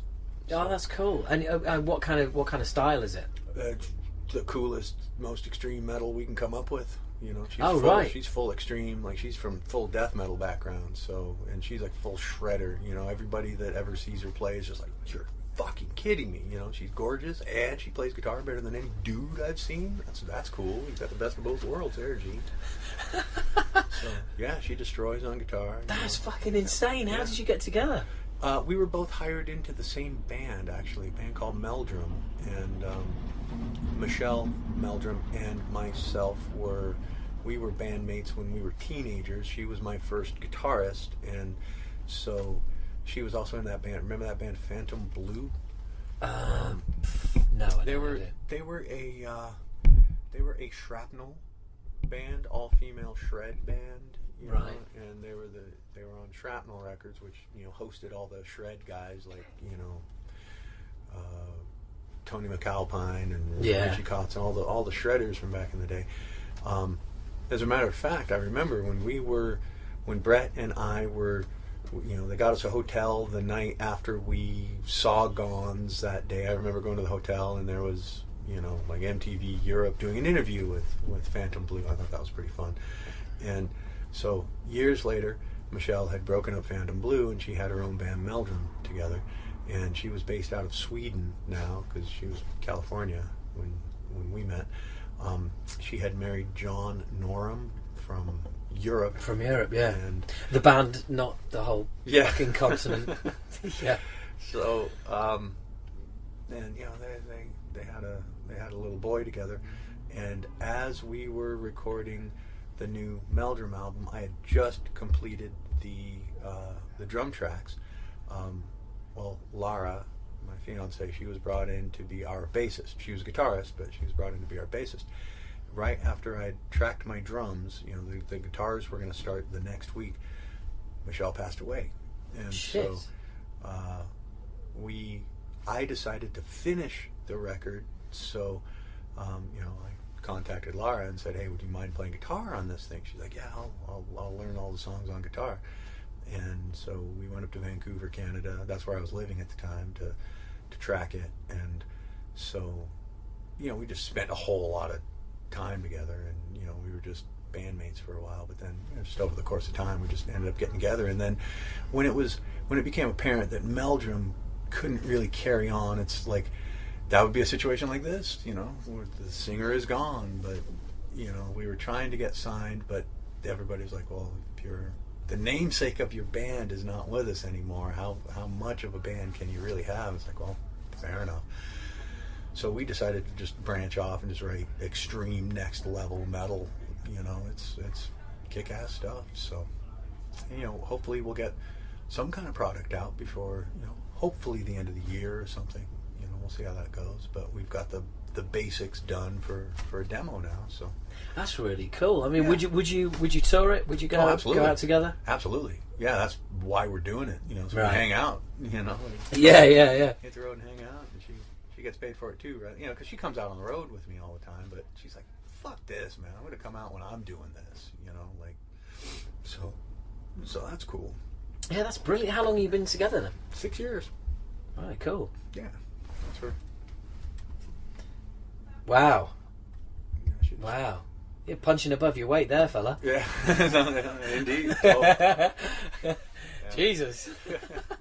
Absolutely. Cool. Wow, cool. Yeah, she's great, man. She's awesome, man. She's like everybody from the band knows her, and everybody from all of my bands know her, and like all my bands love her as much as I do, you know, like everybody is just like, fuck, is Lara coming on this tour? It's like, yeah, she'll be out here for a couple days. Yes! You know, so everybody's really stoked when they meet her. She's really positive. She's a really positive person. Cool. Oh, just tap that button next to the door. That one that... Door. Yeah, and then you just I'll tap... see you guys probably after the show. Are Oh. you guys... See you later. No, we're not an item, no. Okay. Thought so. Just punch that button again on your way out, please. I'll do it.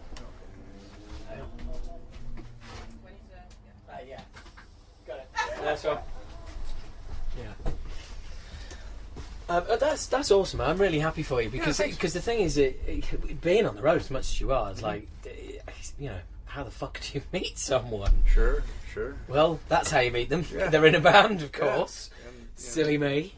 You know, a lot of times your girl back home works in a bank or works at a school or something, and you know, going on the road with you is never going to be an option. And this one is absolutely not an option, but Well, you could meet the coolest girl ever, but you are on the road so much that a relationship would essentially be like a lot of phone calls. Yeah. Phone bill.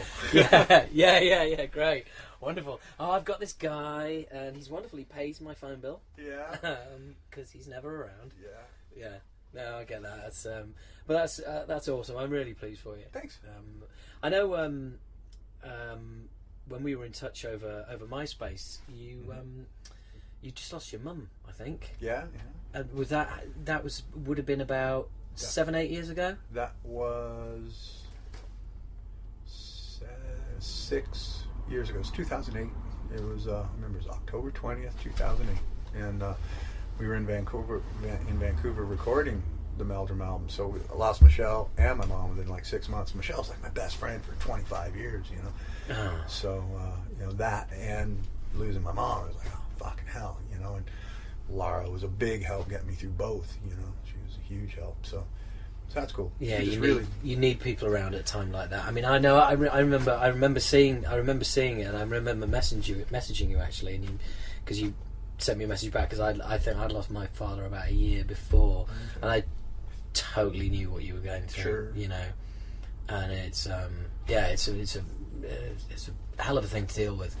But I didn't realise, of course, you'd lost your best friend at the same time. 6 months, you know. It was you just got numb by the time my mom was gone. You know, I spent a lot of that summer just crying when Michelle passed. You know, she died in May, and I had to go out on tour. I was in Australia when it happened, and I was doing a clinic tour, and so you know, I'd be bawling my eyes out before I'd go on stage and do essentially a stand-up. You know, like that. Sat down. Yeah. Yeah. But my clinics are really entertaining, and they are like stand-up spoken word, you know, just comedy routine with some drums going on. And then I do my own rim shots. Take my wife, please. Yeah. I'll tell you what, you come on tour with me, you can be the most expensive fucking rim shot guy in history. Awesome. I'll take you on tour with me. I don't get paid shit, but Hoglan shit. Makes a lot of money. Yeah, that's it. Yeah. But I give my wages to him. Yeah. But so you know, I'd get off stage and just be bawling right as soon as I got off stage. And that was really tough. And so you know, I spent a lot of that summer just in misery. And then you know, putting the album together and all that, and you know, hanging around Lara. She's a really positive person. She's really very positive. You know, and that's really cool. And you know, it's genuine. You know, it's not like puts on a really positive front for the people and then is in misery. You know, that's not her. So it's been a really great influence. You know, she's the reason I've lost all this weight and all that stuff. And you know, because I've lost 160 pounds. I probably put 30 of it back on, but I'm back down to like I've lost about 130 pounds. Because of her, you know, she's super healthy, Well, I was good. Now you bring it up. Because you know, obviously I'm English and reserved and too polite to say. You look healthier now than when I was fucking touring with you. Yeah, sure. You know, when you're in your like early 20s. Yeah, I feel it too. You know, I feel great, and I definitely do not buy into the age thing of, you know, everybody's got to get older and miserable. No, I'm aging in reverse. You know, I'm getting better looking as I get older. You know, better feeling, and my playing is way better. So, you know, I intend to be doing this, you know, playing brutal, heavy music until I'm in my 70s or 80s, out of choice, not because I have to go out and, you know, make a living. You know, I want to be doing this because I want to, and what better way to prepare for your later years than start getting your shit in shape, you know. So. Well, like in comedy we call it what you went through with your clinics. In comedy we call it the comedy doctor. The comedy doctor turns up and you know, somehow you're able to get through the show no matter what happens. Yeah. You're in fucking pieces beforehand, you're in pieces afterwards, but the comedy doctor makes sure you get through. Yeah. And then you have your comedy pension. Your comedy pension is you'll be performing until you die. Yeah, great. There you go. You know, because fair enough. I completely agree. I'm absolutely exactly the same. Totally buy into that. There is, mind you, you know, I have no mortgage, no wife, no kids. Sure. So obviously I feel quite young. But there isn't. I totally don't buy into this whole. Well, no, you know, now you reach a certain age. It's not a justification for anything. Yeah, I agree. I've worked with guys that are like, well, we can't rock like we used to when we were younger. And I'm like, bullshit. You know, now that we're all getting older, it's more of a reason to lay your stamp down. You know, show the young puppies that, you know, we are here and we know what we're doing and we'll do it better than any of you. You know, that's the way I feel anyway. So yeah, well, it's like just to translate it, it's like any job. And the longer you do a job, the better you get at it. Absolutely. And the more shit you've seen, and there ain't nothing that's going to surprise me. There's nothing that's going to happen tonight that hasn't, you know, that a situation is not going to arise that you haven't dealt with before. Sure. Occasionally something will happen where you go, well, fuck me, I can still be surprised. Yeah, sure. But if you've still got the passion, that's all that matters. Absolutely. And that comes across as well. And that's where I think a lot of these guys that have said, you know, we can't rock like when we were kids, it's kind of, yes, you have lost your passion. You do want to be lazy and you don't want to, you know, put the effort in it takes to create your legacy or create your legend or maintain your legend. You know, if you want to take that sort of just way out, you know, then just give up then. You know, I'm not going to give up. I'm going to if I am at the top of any heap, I intend to stay here. You know, I will kick little puppies off in the face, fucking throat. So, you know, if I am at the top of any sort of field, I won't rest on my laurels. I'll keep doing things that challenge myself, set the bar high for myself, and.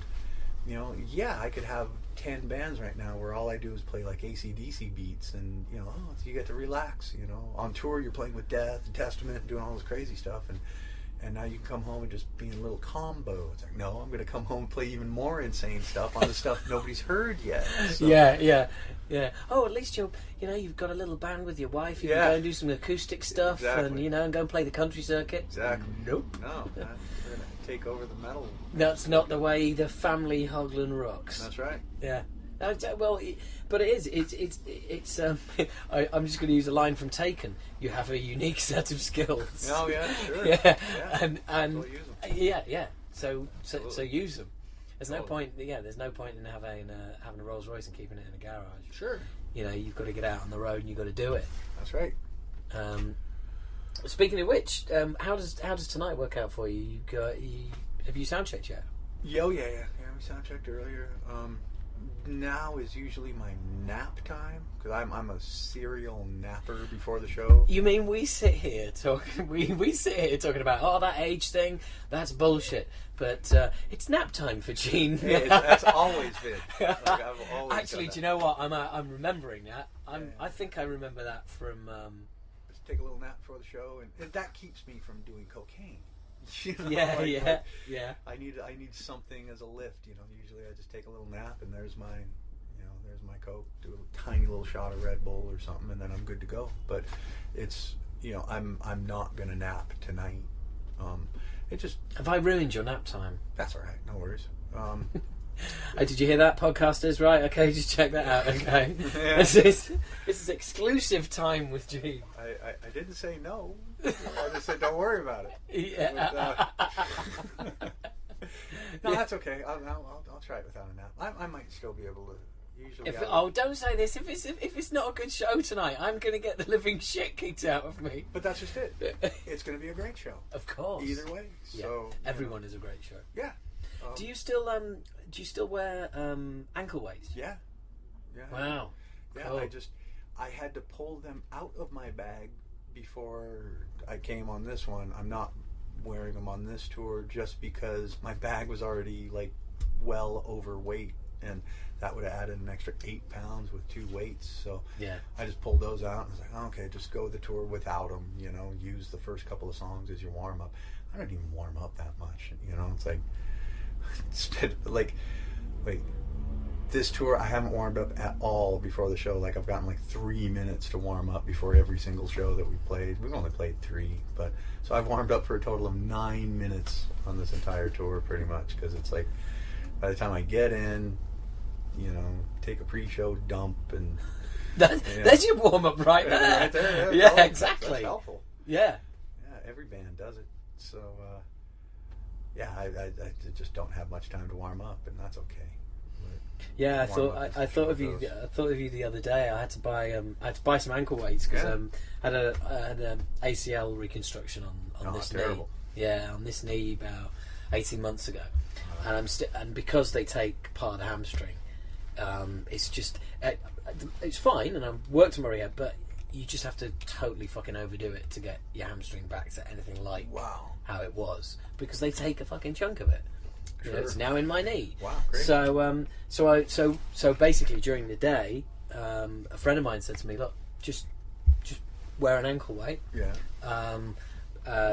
Whenever you stood still, just do some exercises on your hamstring, and just pulling your leg up with the weight on it, and just walk around with it everywhere." I was like, "Okay, that's really cool." So there I was, going on eBay about 3 or 4 weeks ago, and I was thinking, ankle weights. Yeah. I know who this reminds me of. Yeah, sure. So I remember I think you just started wearing them, hadn't you? About a year before that. Yeah, totally. They're I still wear them to this day. So, yeah, sure, we're not getting old. We're talking about nap time and reconstructive surgery on knees. Yeah, that's your nap time. Oh, I've had my knee operated on. Yeah. A couple of granddads, like when you call up your grandma, "Hey, Grandma, how you doing?" Oh. "Well, I'm not so good. I have my hearing shot, my eyesight. It's cold all the time." It's like, Grandma, that was really just kind of a rhetorical question. Yeah. Well, the thing, and you lose that, because that's going to be you one day. Someone's going to say, "How are you?" And you are just going to reel off how you are. Oh, we see it as, that's one thing I see from being with dudes that are older. It's like, you're not talking about the chicks you banged last night. You're talking about the fact you had to get up to pee 7 times.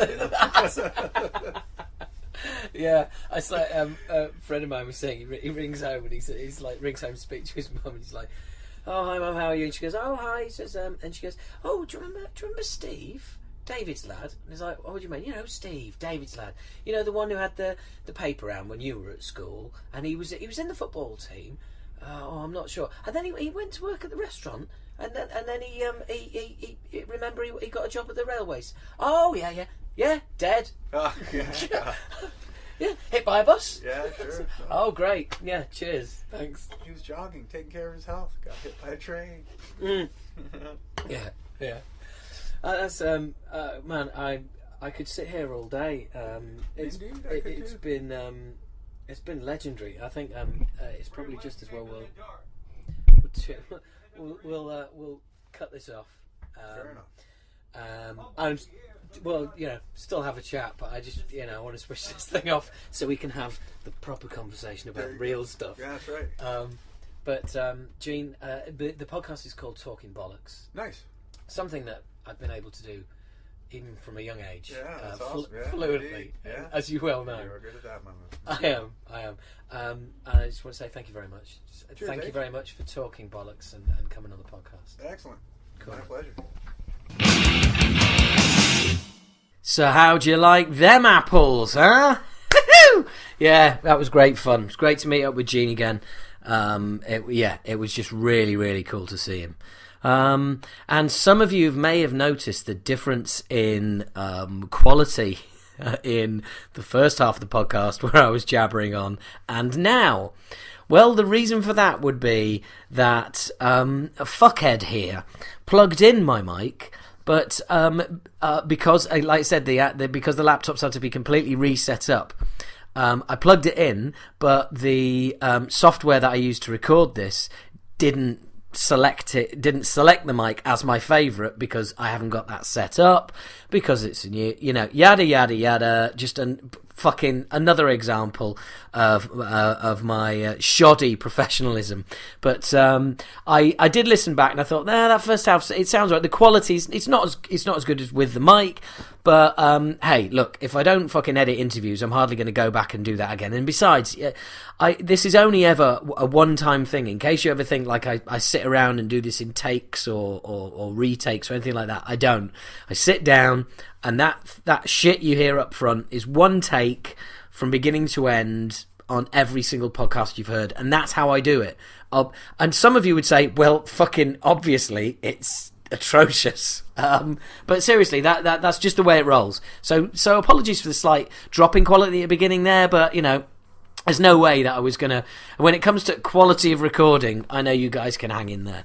So anyway, there was some edits in the Gene interview purely because we went out, beer fags, came back, and then we got interrupted by that girl as well, who she was actually turned out a mate of Steve Dorigo's, who he hadn't seen for about 20 years. So they were upstairs talking, hadn't seen each other for 20 years. Me and Gene were downstairs talking, hadn't seen each other for 20 years. So yeah, it was quite, it was lovely, it was wonderful, and yeah, some really, really, some cool stuff there, some genuinely cool stuff, and I hate to kind of like sort of dangle in front of you stuff that you're not going to hear, and the stuff that we were talking about off the record, as it were.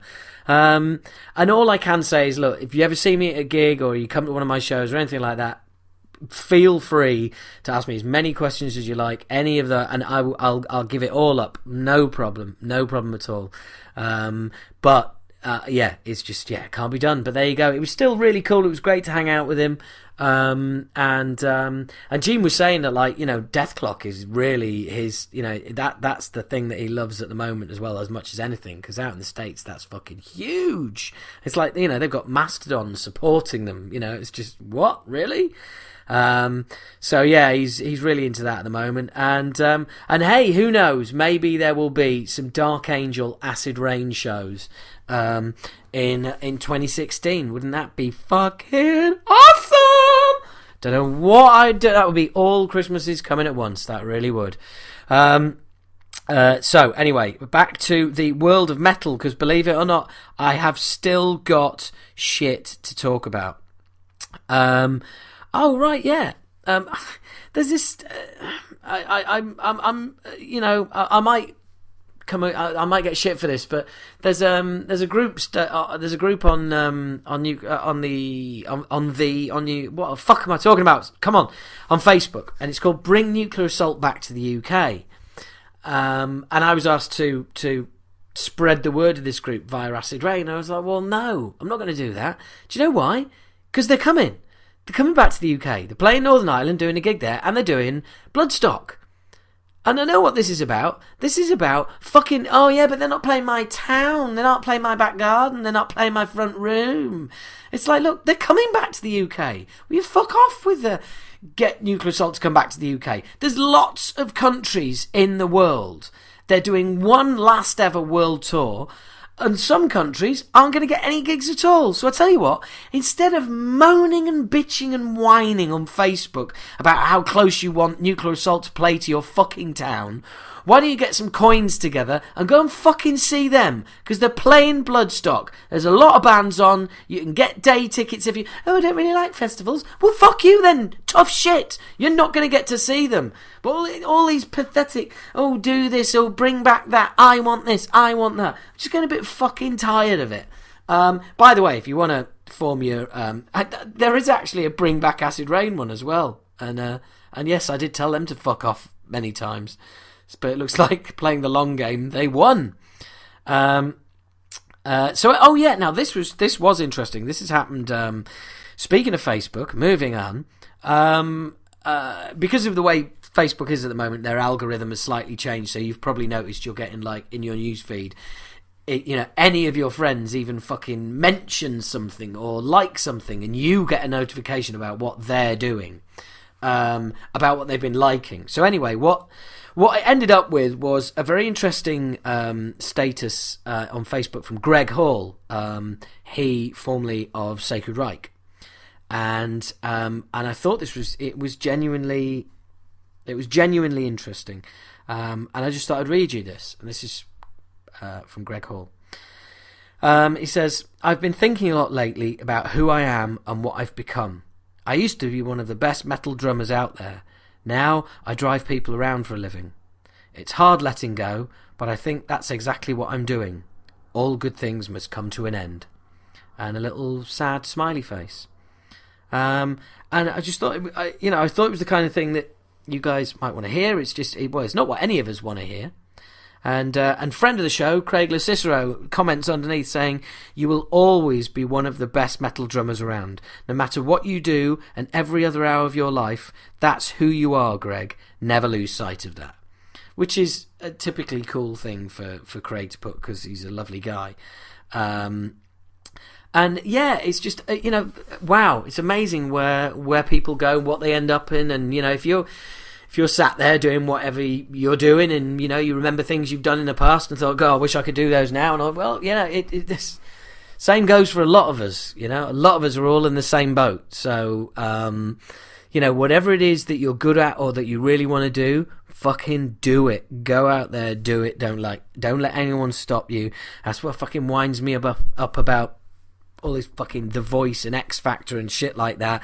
Oh, I'd die if I couldn't sing. Really? And what's your job? I work in a shoe shop. Well, quite clearly, not dead yet, but working in a shoe shop, you cunt. They're never out busking. They're never out fucking busting their asses, paying their dues, playing shitty clubs, winning karaoke competitions. No, none of these. No. Not at all. Singing in the shower, that's it for them. Singing in the shower and fucking dreaming. I'll tell you, the three things that have had a major effect on British society, and I can't speak for other countries, but have led to a completely indolent, lazy fucking bunch of fucking teenagers. I sound so old, and if you are a teenager, my apologies for this. Really, I do apologise. But the things that have created this generation of people who just total entitlement and think everything is fucking deserved, and to them, is we got the lottery, we've got X Factor, we've got Big Brother. The lottery, you can become a millionaire from doing fuck all. Big Brother, you can become famous from sitting around doing fuck all.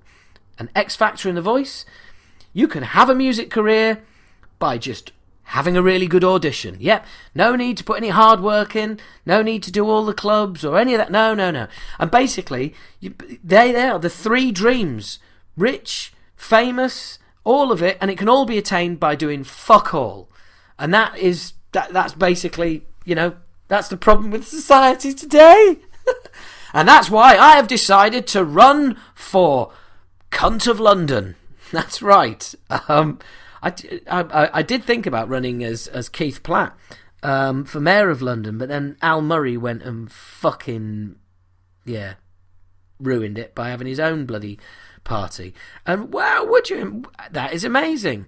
I have just had a text from Kev from Reanimator whilst talking to you guys. Wow. Hello, Kev, if you're listening to this later. That's fucking weird. Anyway, jabbering on there. The usual tangent fans. Everybody noticed, Gene was there with the tangent. He hung in there. So I do have him live in your face.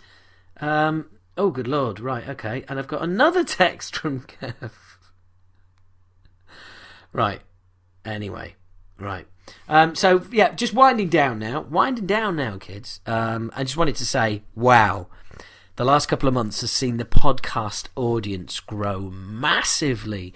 You guys are really spreading the love, sharing the love, telling everybody about this. I'm blown away. Can't say it. I mean, just blown away. Absolutely amazing. We are absolutely rocking. We are heading to bigger, greater figures all the time. Please subscribe. If you're on iTunes, we could do with some new reviews. The last review was like August. So, if you're there, please give us a positive review. Only if you're passing. I don't expect anybody to, open up your iTunes and go looking for the podcast and give it a review, or just give it, just give it 5 stars. That's great. If you're thinking of giving it anything less than 5 stars, fuck off. Don't bother. If you're passing, if you happen to be in iTunes, you happen to type in Talking Bollocks, go for it. And of course, please remember, when you're at a gig, let's have, bollocks back. Talking Bollocks, fucking go for it. It's going to be awesome. I really want to be at a gig. I really want to be at a gig and that happen. Unless it's an Acid Rain gig, in which case you can shut up.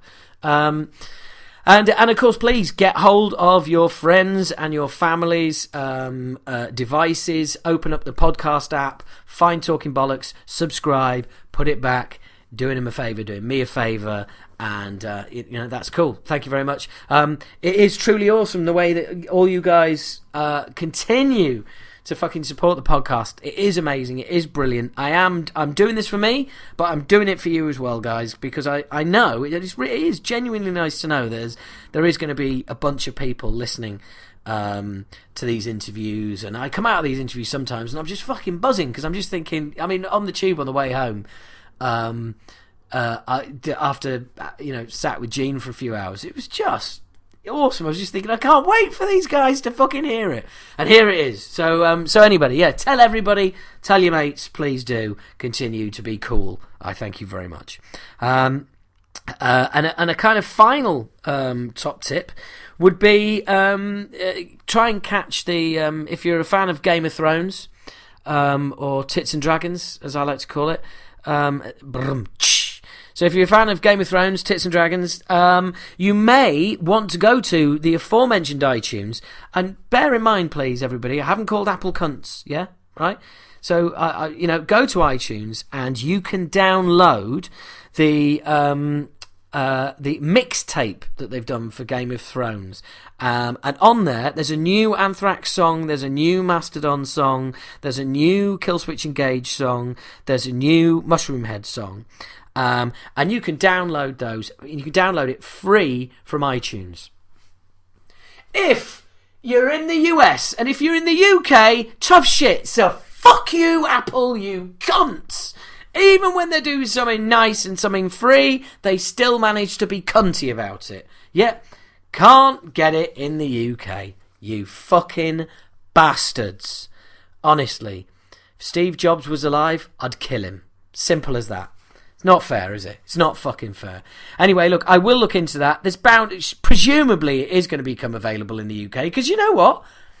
Fucking Game of Thrones is fucking filmed over here and full of fucking UK fucking actors. So let's have some fucking free songs fucking now. Bastards.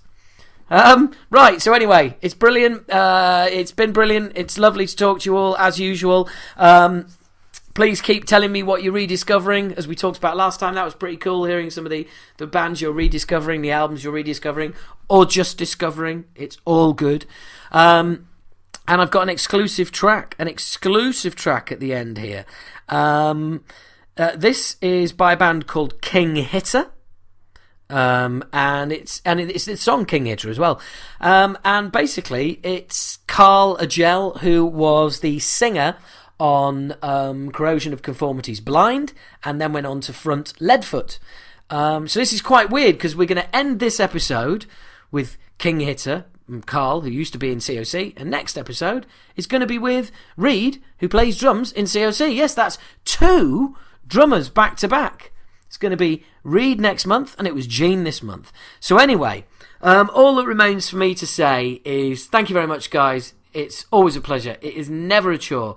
Look forward to seeing you around and about. Who knows, by this time next month, I might have actually completed the Acid Rain lineup. Fucking hell, that would be awesome. In fact, by this time next week, by this time in a few days. Thank you very much. I hope you've enjoyed the podcast. I never usually say that, but fuck it, why not? I'll just throw it in there. Thanks, as always, for downloading, for streaming, for subscribing. I'm not going to say tuning in because that fucking annoys me. Thanks for everything. Hope you enjoyed it. Wonderful to speak to you. Please give it up for King Hitter and the song King Hitter. Now, I thought that was a half-decent intro, and I suppose it was, but it was also completely devoid of detail. If you guys should actually like what you hear, you need to know more about it. So, okay, its release date is Monday, April the 6th, so well ahead of time there. There's 5 tracks: King Hitter, Drone Again, Feel No Pain, Suicide, and The End. It's a really cool EP. I'm enjoying it.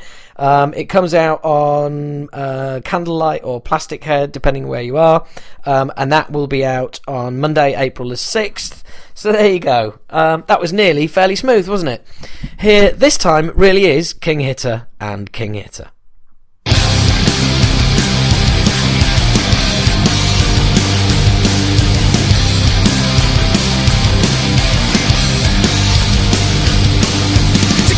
Forever with a bone, it's the leather you surrender to the pain, beating a busted face. The science of violence suspended in silence, we deny the life we live, hearing the broken pains. We march alone to our killing fields. We find our place on the spinning wheel. Victims of our fortunes bring the darkest truth. Smiling toothless in the sun.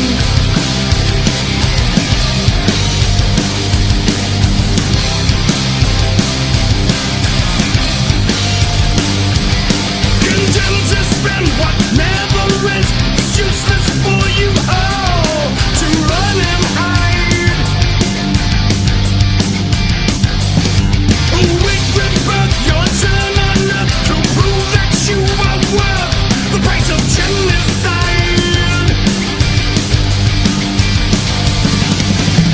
We march alone to the killing fields. We find our place on the spinning wheel. Victims of our fortunes bring the darkest truth. Smiling toothless in the sun.